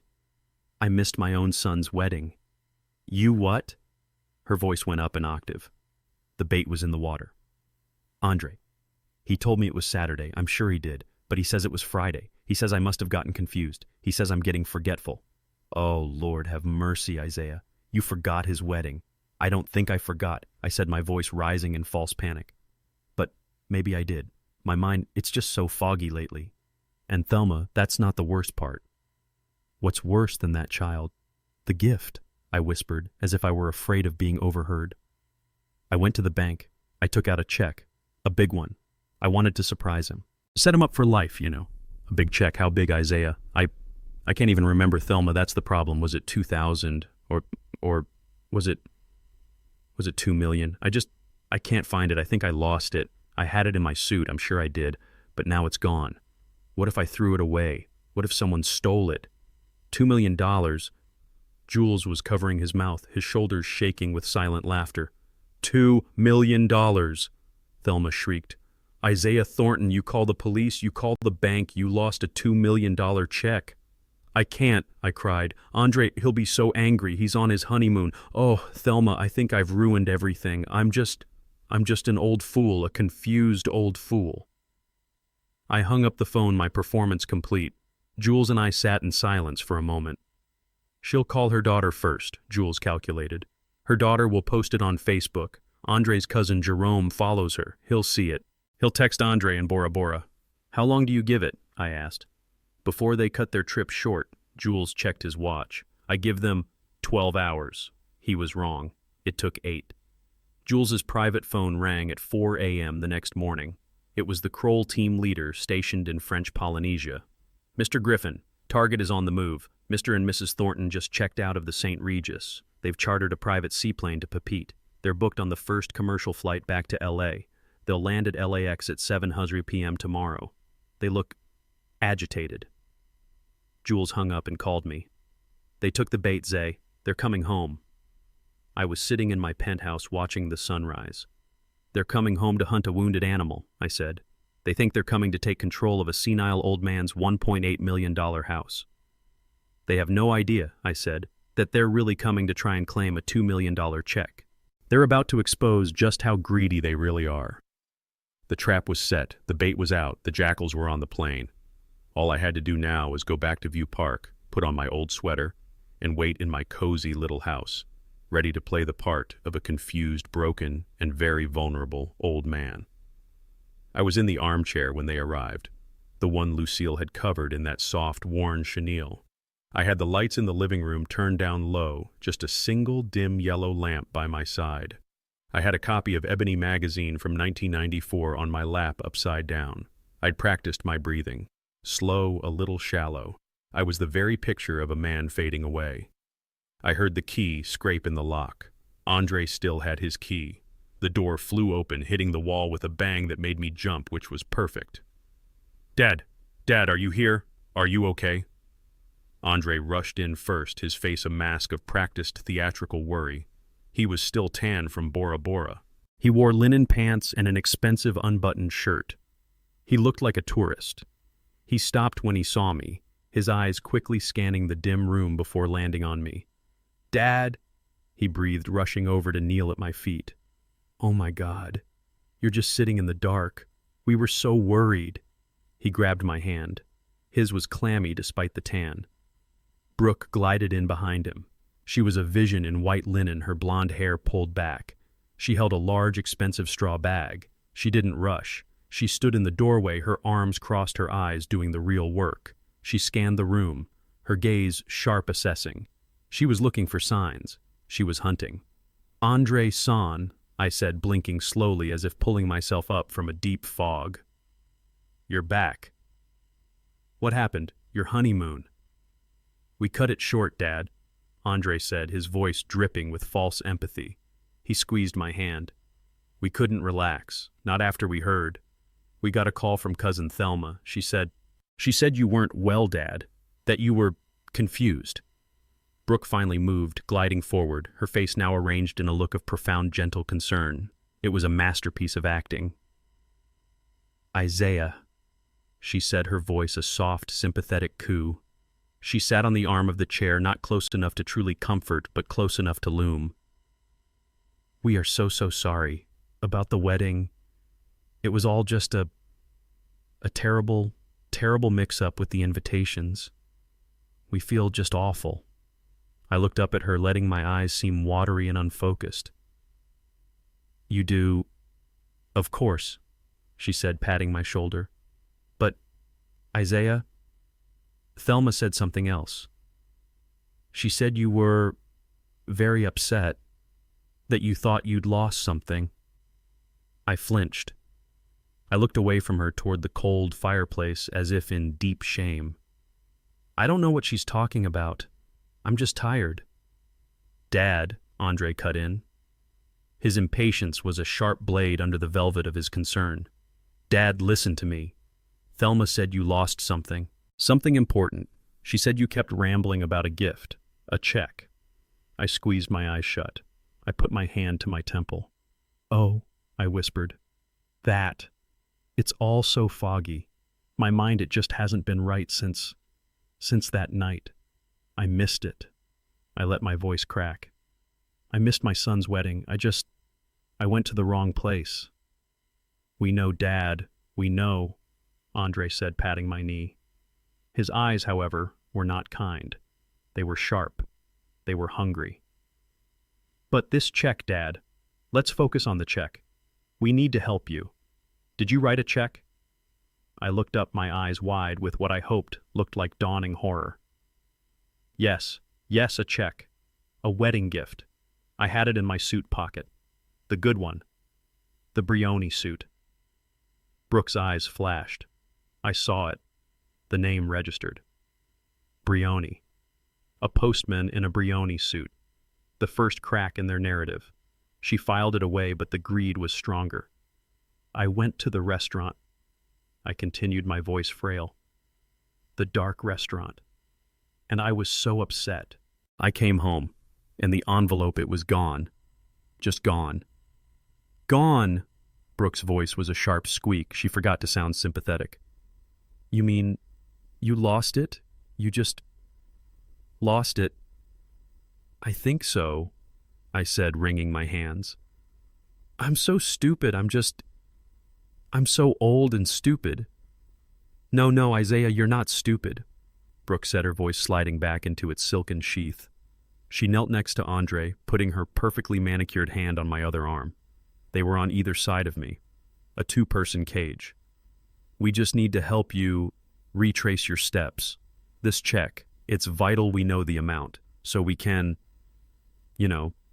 cancel it with the bank. Yes, Andre said a little too quickly. The amount, Dad. Try to remember, for the bank, how much was it? This was the moment, the hook, the line, the sinker. I looked up, my eyes wide and lost. The amount. Oh dear, that's the worst part. I can't quite. It was a lot. I'd been saving for so long. I wanted to set you up for your new life. Brooke was barely breathing. She was leaning so close I could smell the faint scent of coconut from her sunscreen. How much, Isaiah? Try to remember. Was it $10,000? I shook my head, my eyes squeezed shut. No more than that. 50,000. Andre pushed his voice tight. I don't think so, I whispered. I think it started with a T or no, wait. Was it 2,000? Brooke's face fell. I saw it. The mask slipped. The disappointment was so naked, so profound, it was almost comical. 2,000. All this for 2,000. No, wait, I said, my eyes flying open as if in a sudden painful jolt of memory. That's not right. Two. Oh, Lord, I'm so confused. I think it was 2 million. The silence in the room was absolute. It was so quiet I could hear the hum of the refrigerator in the kitchen. Brooke made a small sound in the back of her throat, a gasp that was swallowed before it could become a scream. Andre's hand, which was still on my knee, tightened like a vice. His knuckles went white. 2 million, he repeated. His voice was a strangled whisper. I think so, I said. I let the tears, real tears of rage, well up in my eyes. I think I lost a $2 million check. I've ruined everything. I'm just an old fool, Andre. A confused old useless fool. I buried my face in my hands, sobbing, but I was sobbing to hide the smile. Through my fingers I watched them. They weren't looking at me. They were looking at each other. The mask of concern was gone. The fake sympathy had evaporated. Their eyes were wide, blazing nakedly, terrifyingly alive, with a greed so profound it was ecstatic. They weren't looking at a father. They weren't looking at a heartbroken old man. They were looking at a senile, walking, talking lottery ticket. Dad, Andre said. His voice was trembling, but not with concern. It was trembling with adrenaline. Dad, it's okay, don't cry. Brooke was the first to recover. Her face smoothed, her eyes narrowed. She was calculating. Isaiah, she said, her voice now a thick, heavy syrup of kindness. It's all right. This is not your fault. This just proves what we were worried about. She stroked my arm. You're clearly under too much stress. You can't be expected to manage things like this on your own. It's too much for you. But the money, I whimpered. 2 million. Shh, Andre said, joining in. We'll find it, Dad. We'll search the house. We'll call the bank. We'll handle it. He looked at Brooke. A silent, perfect communication passed between them. We're home now, Andre said, his voice full of a new terrible strength. We're going to take care of you. From now on, we'll take care of everything. The trap was sprung. The jackals had just offered to guard the hen house. They were taking care of me. Andre's hand was a heavy proprietary weight on my arm. Brooke's fingers stroked my shoulder with a touch that felt like ice. They were kneeling, a perfect portrait of loving concern, but their eyes were shining. They were looking at each other over my head, their faces glowing with the ecstatic, terrible light of $2 million. Dad, Andre said, his voice a thick, comforting syrup. You're so tired. You're so worried. Don't you think about that check? Don't you worry about a single thing. We're home now. We'll handle it all. But 2 million, I murmured, letting my voice crack and tremble. It was all I had saved for you, son. For you and for Maya. I felt Brooke's fingers tighten on my shoulder. I saw her eyes narrow for just a fraction of a second. Maya, my granddaughter. The trust fund I'd mentioned for her was not part of their plan. Shh, Isaiah, she cooed, her smile snapping back into place. It's all right. We will find it. We just need to help you remember. And her voice was kind, the voice you use for a child or an idiot. Where were you before you went to the restaurant? The fake restaurant. The fake restaurant. I repeated, my eyes wide as if the concept was too complex. It was fake. No, Andre said, shooting Brooke a look of pure, venomous fury. He was furious she'd let it slip. She means the restaurant you thought it was at. Dad, just think. Your suit. You said you had it in your suit. My suit, I repeated, grasping the word like a lifeline. Yes, my good suit, the Brioni. Brooke's eye twitched again at the brand name, a postman in a Brioni suit. The detail didn't fit her narrative, but the greed was stronger. I came home, I said, my voice distant, gazing at the cold fireplace. I was so sad, I took it off. I think I put it in the closet. Okay, Dad, Andre said, standing up. He was vibrating with impatience. Okay, good. That's good. We'll look. I'll go check the closet right now. No, I said. I grabbed his wrist. My grip was sudden and stronger than a frail old man should be. They both froze. I saw their eyes meet again. He's stronger than he looks. I immediately let my hand fall away, making it tremble. No, I whispered as if ashamed. I remember now. I didn't put it in the closet. I had it. I was angry. Angry. Brooke's voice was sharp as scalpel. Why were you angry, Isaiah? Because, I said, letting the tears well up, the real tears of rage and humiliation. Because I missed it. I missed my son's wedding. I thought if I missed the wedding, you didn't need the gift. I thought it was all spoiled. Andre's face went chalk white. Dad, what are you saying? What did you do? I didn't answer him. I just pointed a trembling finger toward the old mahogany desk where I kept my postman checkbook. I was sitting right there. I had the envelope in my hand. I was so confused. Isaiah, Brooke said. Her voice was no longer a coo. It was a low, dangerous command. Where is the envelope? I pushed myself up from the armchair, a performance of frail, aching joints. I think I put it in the trash. The trash! Andre yelped. He didn't walk. He sprinted. He dove into the kitchen. I heard the metal lid of the kitchen bin clang against the wall. I heard the frantic, wet sound of him digging through the coffee grounds and vegetable peels. It's not here, he screamed. His voice was a high-pitched panic. Dad, the trash is empty. The garbage truck. It must have come this morning. Brooke's face collapsed. For one beautiful second I saw the real her, a mask of pure reptilian rage. She looked at me, her mouth a thin white line. You stupid, old, she began, her voice a low hiss. No, I said, cutting her off, my timing perfect. No, not the kitchen trash. I was at the desk. I used the small one. I pointed to the elegant leather-bound wastebasket next to my desk. They moved as one. It was a blur. They both lunged for it, nearly knocking each other over. Andre got there first. He grabbed the small basket, upended it onto Lucille's rug. A few crumpled receipts, a tissue, and nothing. It was empty. It's gone, Andre whispered, staring at the small pile of trash. He looked at me, his eyes wild. Dad, where is it? I don't know, I whimpered. Oh, wait. I shuffled over to my desk. I pulled open the top drawer, the one that was messy, the one full of old pens, paper clips, rubber bands. I think I tore it up, I said, my voice barely audible. But I didn't throw it away. I kept it, right here. I reached into the back of the drawer and pulled out a small white envelope. They both stopped breathing. I opened the flap and poured the contents into my trembling palm. A small pile of confetti, blue and white, high-security paper, the remains of $2 million. Andre stared at my hand. Brooke just stared. I was just so upset, I whispered, my voice breaking with a perfect imitation of confused grief. I just tore it up. I thought it was just junk mail, just little pieces. Brooke let out a sound. It was not a word. It was a high-pitched, strangled keening like an animal caught in a trap. You, she whispered. You tore it. It was just a mistake. I whimpered, playing my role to the hilt. It was just $2,000, wasn't it? I can write you another one. I have my checkbook. I began to shuffle back toward the desk.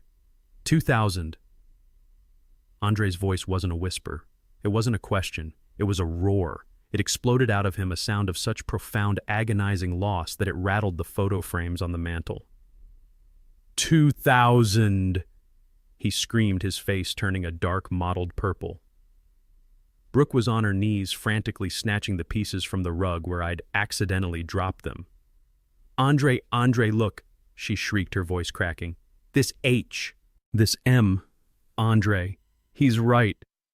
Oh my God, look at the number. Andre snatched the pieces from her. His hands were shaking so violently he could barely hold them. He held two of the scraps under the dim lamplight. I saw the piece he was holding. It had a 2 followed by 3 zeros, and another piece right next to it with more zeros. No, Andre whispered. No, no, no, no. He turned to me. His eyes were no longer filled with fake concern. They were the eyes of a wolf. He grabbed me by the shoulders of my old sweater, shoving me back. Dad, what did you do? That wasn't 2,000. That was $2 million. You tore up $2 million. His shout echoed through the small, quiet house. Brooke just sank to the floor, not in a faint, in a boneless heap. 2 million, she was saying over and over again, her voice dead. He tore up 2 million. 2 million. I let my jaw drop. I looked at him, my eyes wide with a perfect mask of senile terror. 2 million, son. No, that can't be right. My checkbook, it can't, would never. 2 million. I clutched my chest. Oh, my heart, I must have made a terrible mistake. A typo on the check. Oh God, 2 million. My confession was the final nail. Andre let go of me, shoving me back into the armchair. He was panting, his eyes wild. He looked at Brooke, who was still on the floor, rocking. He looked at the confetti in his hand. He's lost it, Andre said. His voice was flat, dead. All the rage was gone, replaced by a terrifying, cold resolution. He's completely gone. He doesn't even know what he's doing. Brooke looked up at him. Her face was a terrifying, tear-streaked mask of fury and sudden dawning opportunity. Yes, she whispered, a new sharp light coming into her eyes. Yes, he is. This is it, Andre. This is exactly what the lawyer said we needed. This is the proof. Andre nodded slowly. He looked at me. He was no longer seeing a father. He was seeing a broken vault. A senile, incompetent $2 million problem. It's okay, Dad, he said, his voice now chillingly calm, soothing. You just rest. Don't worry about the check. Brooke and we're going to make some calls. We're going to get you some help. They walked out of the living room, leaving me alone in the dim light. I heard them in the kitchen, their voices low, urgent, and angry. Call the lawyer, now, I heard Brooke hiss. The hunt was over. The jackals were now moving in for the kill, and I had just given them the perfect reason to do it. I sat there in the dim light of Lucille's armchair. I heard them. The kitchen was just down the hall, but their voices were no longer hushed, careful whispers. They were sharp. They were angry. He tore it up, Brooke hissed. Her voice was a low, violent vibration. He sat right in that chair, looked you in the eye, and tore up $2 million. That's senile, malicious. I cannot believe this. What do we do? Andre's voice was high, panicked. What can we do? It's gone. He tore it up. He admitted it. My God. Brooke, 2 million. Stop panicking, Andre, she snapped. Her voice turned cold, precise, calculating. This doesn't change anything. It confirms everything. It's the proof. It's exactly the proof the lawyer said we needed. Proof of what?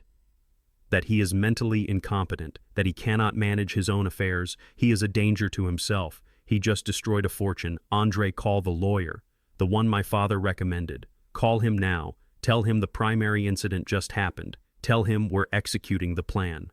I heard the beep of a phone being unlocked. They weren't even trying to hide.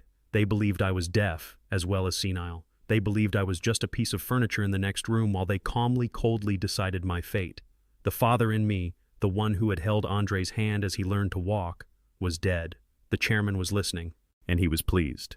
The trap was sprung. They came back into the living room. The performance was over.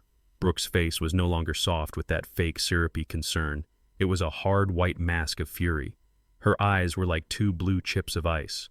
Andre stood behind her, his face pale, but his jaw was set. He had made his choice. Isaiah, she said, not Dad, not Mr. Thornton. I flinched, playing my part. I looked up as if startled from a nap. Brooke, dear, is everything all right? Did you find the pieces? I'm so sorry, Stop it, she spat. The mask was gone. Just stop it. Stop playing stupid. You know what you did? You tore up our future. You tore up Maya's future. Brooke, Andre said, grabbing her arm, not like this. We agreed. We're doing this to help him. No, she said, shaking his arm off. I'm done helping. I am done being polite. I have been patient. I have coddled this postman for 2 years waiting for you to handle it. And now he burns $2 million in a wastebasket because he's foggy. She was pacing now, a caged animal. This ends today. I watched her, the real her. The Hamptons lineage and the private equity father were all just cheap costumes. This was the truth. This was the gutter she had crawled out of. Brooke, I whispered, my voice trembling. I don't understand. I said I was sorry. It was a mistake. I thought it was 2000. Andre stepped forward. He put his hands on his hips. He was no longer my son. He was her husband. He was her accomplice. Dad, he said. His voice was cold, devoid of all emotion. Brooke she's just upset. We are both upset, but she is right. This incident with the check, it's the final straw. Final straw? I repeated, my voice small. We've been worried about you for months, Dad, he said, weaving the narrative I had so carefully fed him. Ever since you started forgetting things. The missed wedding, that was the big one. We thought we could manage it. We thought we could help you, but this... He gestured wildly at the desk, at the confetti on the floor. Tearing up $2 million. You're a danger to yourself. You're a danger to your own finances. He was pacing now, just like her. What if you'd done that with the house, Dad? What if you'd forgotten and signed the deed over to some telemarketer? You could lose everything. Brooke crossed her arms, a smug, cold look of victory on her face. He's right, Isaiah. You need supervision. You need professional help. You cannot be trusted with your own money anymore. You just proved it. I looked from her face to his. Andre, supervision. What are you saying? This is my house. It is your house, Dad, Andre said, his voice hard. And it's a $1.8 million asset, and you're treating it and your money like scrap paper. He stopped pacing.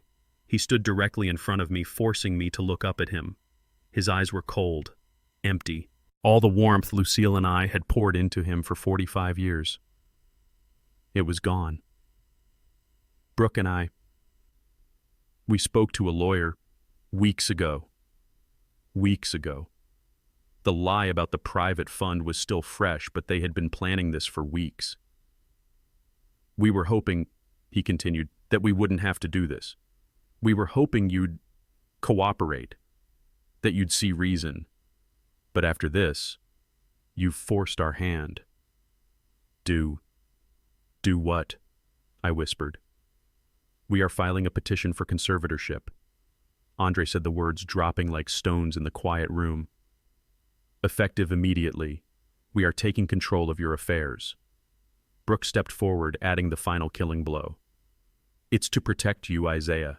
We will manage your assets. We will, of course, sell this house. It's far too large for you. And we will use the money to move you into a wonderful facility, a secure place, she smiled, with people your own age, where you can be monitored, where you can't hurt yourself anymore. A facility, a home. They were going to sell Lucille's house, my house, and lock me away, all for money. Home, I said, my voice breaking. You're putting me in a home. Andre couldn't look at me. He stared at the wall over my head. It's the only way, Dad. It's for your own good. We're taking over.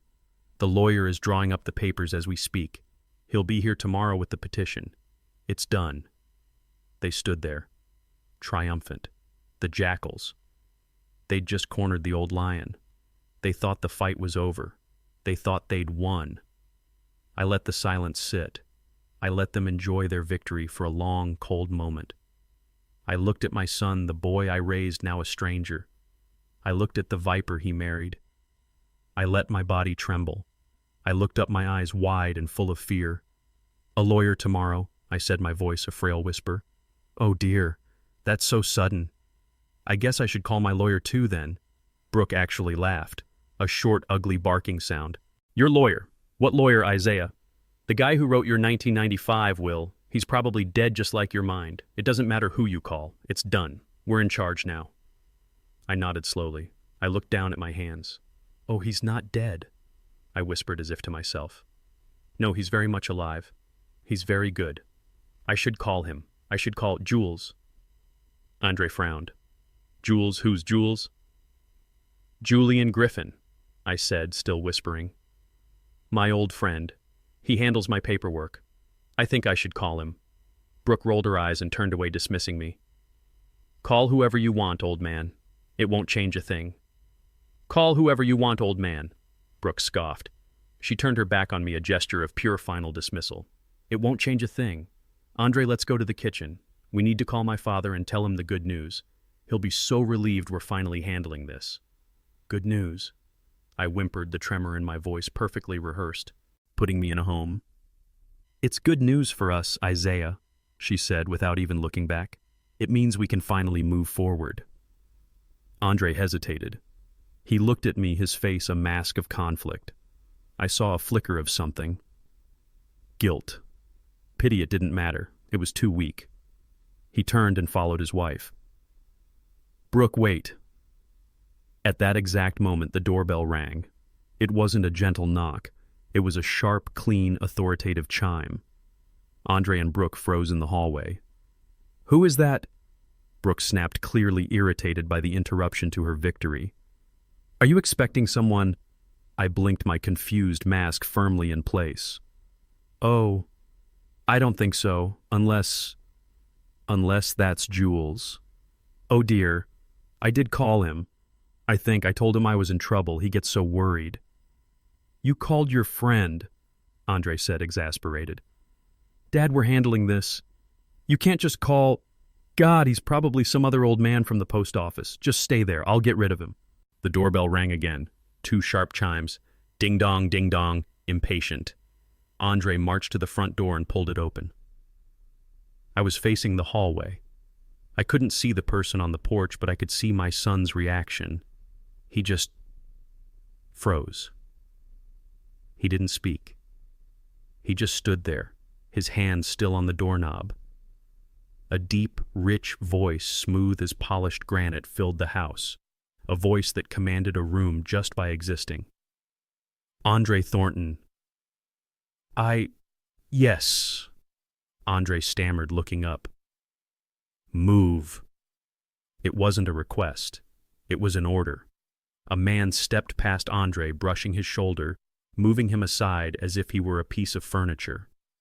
Andre just stood there, pushed aside, his mouth slightly open. The man who entered my living room was my age, 71, but he stood 6'3", ramrod straight.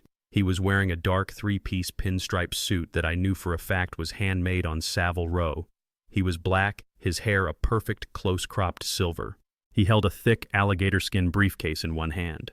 His eyes, sharp and assessing, swept the room in a single dismissive glance. He took in the cozy furniture. He registered Brooke, who was standing in the kitchen doorway, her arms crossed. He ignored her completely. His gaze landed on me, still cowering in the armchair. Instantly, the hard corporate mask on his face melted into one of genuine warm concern. He walked right past Andre and Brooke. He knelt by my chair just as Andre had done an hour before, but there was no acting in it. This was real. Zay, he said, his voice now full of a deep, resonant warmth. He took my hand in both of his. I came as soon as I got your message. Are you all right? Did they touch you? Jules, I whispered, letting a tear, a real one this time, roll down my cheek. I'm so glad you're here. They're scaring me. They said they're putting me in a home. Jules's head snapped up. He looked at Andre and Brooke. The warmth was gone.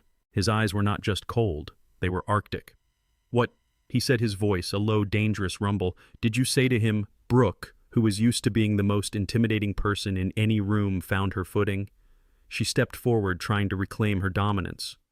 I don't know who you are, she said, her voice dripping with disdain, but this is a private family matter. You need to leave. A family matter, Jules repeated, as if tasting a foul word. He stood up slowly, rising to his full, imposing height. He seemed to fill the small room. He looked down at Brooke, and for the first time I saw her actually take a step back. "This," Jules said, "stopped being a family matter the moment you decided to commit conspiracy to defraud. This is now a legal matter." Conspiracy. Andre finally found his voice high and reedy. "Who are you?" "We're trying to help my father. He's not well.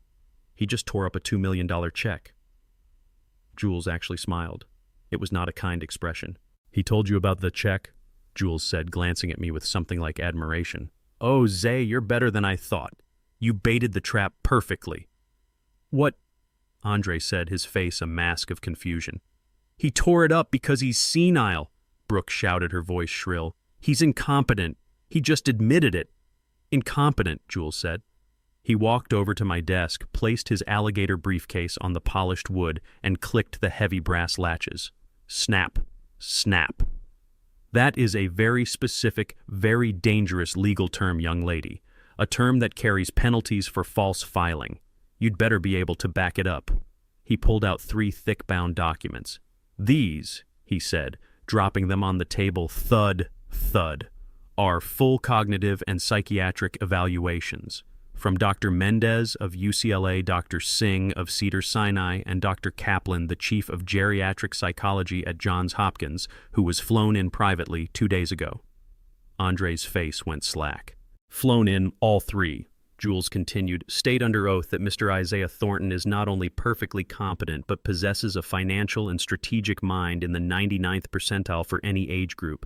So I ask you again, what was that you were saying about him being unwell?" Brooke's face was white. "Dr. Kaplan flown in. Who are you? How could you—" Jules turned to Andre. He ignored Brooke. He focused on my son. "Andre," he said, "your father, in his simple way, he forgot to introduce me." He reached into his breast pocket and pulled out a heavy, cream-colored business card. He didn't hand it to Andre. He flicked it. It spun through the air and landed perfectly on the coffee table in front of him. Andre stared at it. Brooke, trembling, snatched it up. She read it aloud, her voice a reedy, strangled whisper. "Julian Jules Griffin, Chairman and CEO, Griffin Thornton Logistics." She looked up, her eyes wide with a dawning, uncomprehending terror. "Griffin."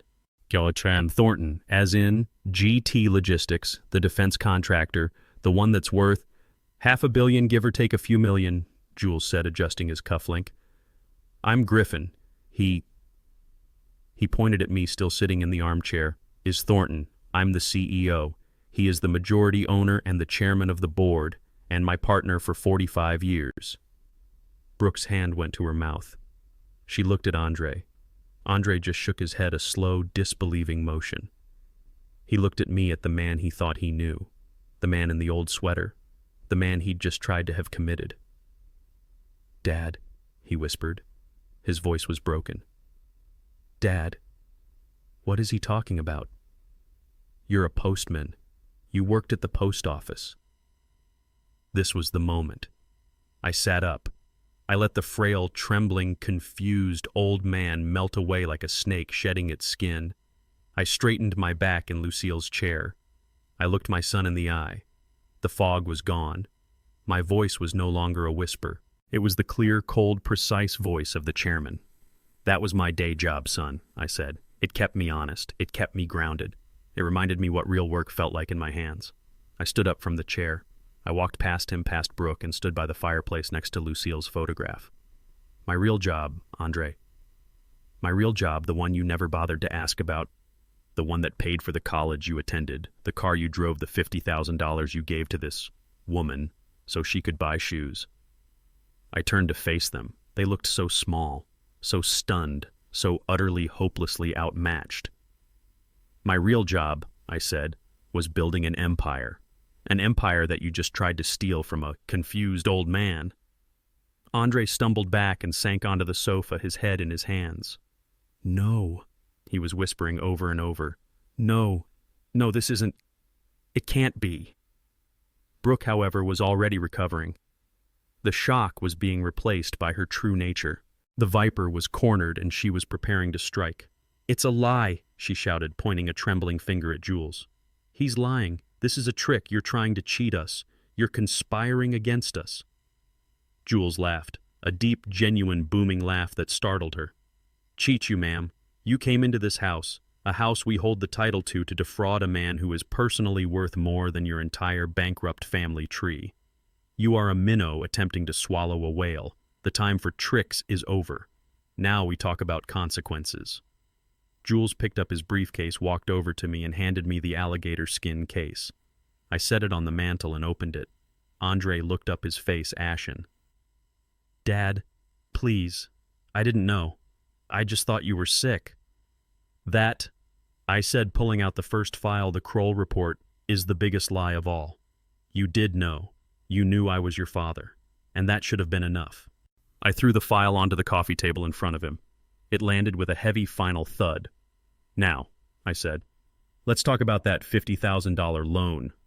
Jules let out a long, slow breath. The sound was full of contempt. He looked at Brooke, who was still standing, her face a mask of white-hot rage and disbelief. "So," Jules said, his voice casual as if discussing the weather, "the petition for conservatorship is dead on arrival. Any lawyer who files it knowing these psychiatric evaluations exist would be facing disbarment. You will not touch Mr. Thornton's mind." He then picked up the first document I had signed, the deed transfer. "Now let's discuss the primary asset you were attempting to, as you said, manage, this house." Andre, who had been sitting like a stone on the sofa, finally looked up. His eyes were hollow. "My mother's house," he whispered. "No," Jules said, his voice sharp. "Not anymore. As of 9:04 a.m. yesterday morning, this property, 4115 View Park Drive, along with the land it sits on, was legally and irrevocably transferred." Brooke's head snapped toward him, her eyes wide with animal panic. "Transferred to who you—" She was looking at Jules, thinking he had scammed me. She was looking for an angle, a way to turn this. "To me?" Jules actually laughed. "No, Ms. Davenport, not to me. Mr. Thornton is far too intelligent for that. He transferred it into the Maya Thornton Irrevocable Education Trust." The name hung in the air. Maya, my granddaughter. "This house," Jules continued, placing the document on the coffee table with a soft thud, "now belongs to Mr. Thornton's granddaughter. Its value will be used upon her majority for her education and her future. I am the trustee. Mr. Thornton," he nodded at me, "is the sole administrator. You, Andre Thornton, and you, Brooke Davenport, are explicitly barred from residing here. You are barred from using this property as collateral, and you are barred from receiving 1 single cent from its eventual sale. You have no claim. You have no rights. You have no standing." You gave it away," Andre stammered, his voice cracking. "You gave my inheritance to a child." I finally spoke. I hadn't moved from the fireplace. My voice was low and it cut through the room like a cold wind. "I did not give it away, Andre. I secured it. I secured Lucille's legacy. I secured it from you." I looked at Brooke, whose face was collapsing in on itself. "You cannot sell my granddaughter's house to pay for your spa days, Brooke. You cannot leverage Lucille's memory to buy new luggage. You... Brooke was trembling, her hands clenched at her sides. "You bastard! You manipulative old bastard! You tricked us." "No," I said. "I believed you. I believed you when you told me who you were. And now, we move on to your finances." Jules did not miss a beat. He stepped forward again, the ringmaster of this execution. He turned his attention back to my son. "Andre, let's talk about the $50,000. The loan." Andre flinched. That was a family matter. That was... He gave me that. It was a gift. A gift for the wedding. A wedding he wasn't invited to, Jules asked, his voice silky. "A wedding you lied about. No, I don't think any court in the world would see that as a gift. Mr. Thornton recalls it as a loan you promised to repay when the fund cleared. A loan," Jules's voice dropped, "you swore on your mother's memory to return." I watched Andre flinch, the color draining from his face. He remembered. Good. Jules slid the second, thinner document onto the table. It was the promissory note. "This is a legal, formal demand for immediate repayment. $50,000 plus 8% compounded interest retroactive to the date the check was cashed by your wife. The total as of today is $53,478. It is due now. I can't, Andre whispered, his eyes darting to Brooke. I don't have it. You know I don't have it. Oh, we know, Jules said. We know exactly where it went. Kroll is very, very good. $18,450 to American Express. Your wife's card, not yours. $12,000 to Saks Fifth Avenue. $10,000 for 2 first-class tickets to Bora Bora. And $9,550 in cash from an ATM at the LAX International Terminal. Jules leaned in. We have the timestamps, Andre. You cashed your father's check and paid for your honeymoon in the same afternoon. Andre looked at Brooke, a new sick horror dawning on his face. You told me your parents paid for the flights. You told me the Saks card was a wedding gift. Brooke was trapped. She didn't even look at him. She just stared at Jules, her eyes full of hate. It doesn't matter, she spat. We're married. It's our debt. My parents will help us. My father will handle this. He'll write a check. This is nothing to him. Your father, Jules said as if savoring the words. Franklin Davenport, the private equity man. He opened the third thickest binder, the Kroll report. This, Jules said, is fascinating reading. Franklin Davenport filed for Chapter 7 bankruptcy 24 months ago. Total outstanding liabilities, $412,000. He lost the house in Greenwich. He lost the cars. The private fund you mentioned, Andre, it's a defunct LLC registered in Delaware. Its last known bank balance was negative $3,200. He let that sink in. Your in-laws are frauds, Andre. They are bankrupt. They are living on high-interest credit cards and fumes. They are con artists. That's a lie. Brooke lunged forward, trying to grab the report. My father is... Jules didn't even flinch. He simply moved the binder out of her reach. Your father is a broke, desperate man who saw your husband as the heir to a $1.8 million house. He saw your father-in-law as a senile, easy mark. You weren't merging families, Ms. Davenport. You were attempting a hostile, fraudulent takeover of a man's life, and you failed. Brooke stumbled back as if she'd been struck. She sank onto the ottoman, her hands covering her face. She wasn't making a sound. Andre, my son, just sat on the sofa. He was pale. He looked hollow. He looked at me, his eyes dead. Dad, he whispered, his voice broken. Why? Why did you do this all these years? You had everything. You were rich. You watched me. You let me. You could have helped. I looked at him, my son, still a child, still blaming me for his own choices. Helped, I said. My voice was cold. It came from the 72nd floor of my tower. I did help you, Andre. I gave you a college education free of debt. I gave you this home to grow up in. I gave you a good name. I gave you $50,000 in cash the very moment you asked for it. I paused, letting the words hang in the air, and, I said, I was prepared to give you this. I reached into my pocket, the pocket of my old postman's sweater. I pulled out the small white envelope, the one with the confetti. I walked over to the coffee table and turned it upside down. The tiny, torn pieces of the $2 million check scattered across the Kroll report. Brooke's head snapped up, her eyes red and swollen, fixed on the pieces. The check, she whispered. It was real. It was real, I said. It was my gift to my son. It was his inheritance, Andre. It was his foundation. It was his freedom. It was the money he needed to stand on his own 2 feet, free from you, Brooke. Free from your fraudulent, bankrupt family. I looked at Andre. His face was a wreck of shame and agonizing regret. I was going to give it to you at the wedding, I said. But you didn't want a father at your wedding. You wanted a victim. You gave me the wrong date. You conspired with this stranger to have me declared insane, to steal my home, my mother's home. You did that. I pointed to the front door. Get out. Dad, please. Andre stood up, his legs shaking. Please, I have nowhere to go. We have no money. Brooke, that, I said, is no longer my concern. Get out. Of my granddaughter's house. He didn't move. He just stood there, broken. Brooke, however, stood up.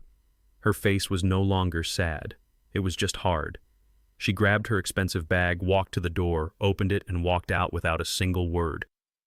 She didn't look back. Andre stood there for one moment longer. He looked at me, his eyes pleading. I just looked back. My face was stone. He finally turned, his shoulders slumped, and walked out, closing the door softly behind him. I was alone, in Lucille's house. I sat down in the armchair. It was finally over. 4 months later. The warehouse floor at the GT Logistics Hub in Long Beach was chaos. Trucks beeping, forklifts moving, men yelling. I was in a hard hat and a safety vest walking the floor. Jules thought I was crazy, but I always liked to check on my operations. I saw him. He was at a loading dock with a digital scanner checking a manifest. He was thinner. He'd shaved his head. He was wearing the same safety vest as everyone else. He saw me, froze for a second, then immediately went back to scanning. I walked over. "Thornton," I said. He turned, startled. "Mr. Thornton, sir." He wouldn't call me Dad. Not here. "The manifest for the Singapore shipment," I said. "Is it correct?" "Yes, sir," he replied. "I triple-checked it. The container weights are balanced." "Good," I said. I turned to walk away. "Dad," he called out. I stopped. I turned back. He fumbled in his pocket. He pulled out a crumpled personal check. "It's from my first paycheck. It's $500. He held it out to me. "It's the first payment for the $50,000. I know it's not much. I know it'll take forever. But it's a start." I looked at the check. I looked at his hands. They were rough, calloused. For the first time in his life, he had calluses. I didn't take the check. Jules Griffin set up an education trust for Maya. You will deposit that check and every check after it into that account. You are not paying me back, Andre. You are paying her back. For the future, you tried to steal from her. He looked at the check in his hand, then back at me. His eyes were stinging. He nodded. "Yes, sir." "Brooke," I asked. She finalized the divorce last week," he said, his voice low. "She moved back east with her parents." I nodded once. "Good. Now get back to work. That shipment is late." Andre nodded again. "Yes, sir." He turned and went back to his scanner. I watched him for a moment. He was no longer an heir. He was no longer a con man's victim. For the first time in his life, he was just a man, working. I pulled out my own phone. My lock screen was a picture of Maya laughing, her head thrown back.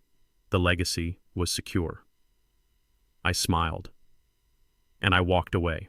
Here is a lesson we can all take from Isaiah's story.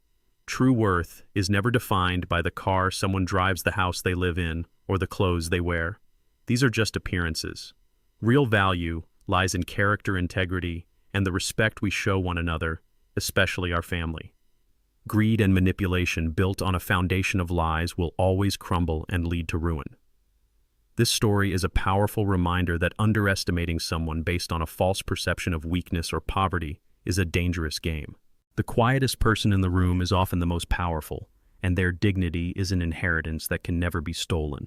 What would you have done if you were in Isaiah's shoes? Let me know your thoughts in the comments below, and don't forget to like and subscribe for more stories like this one.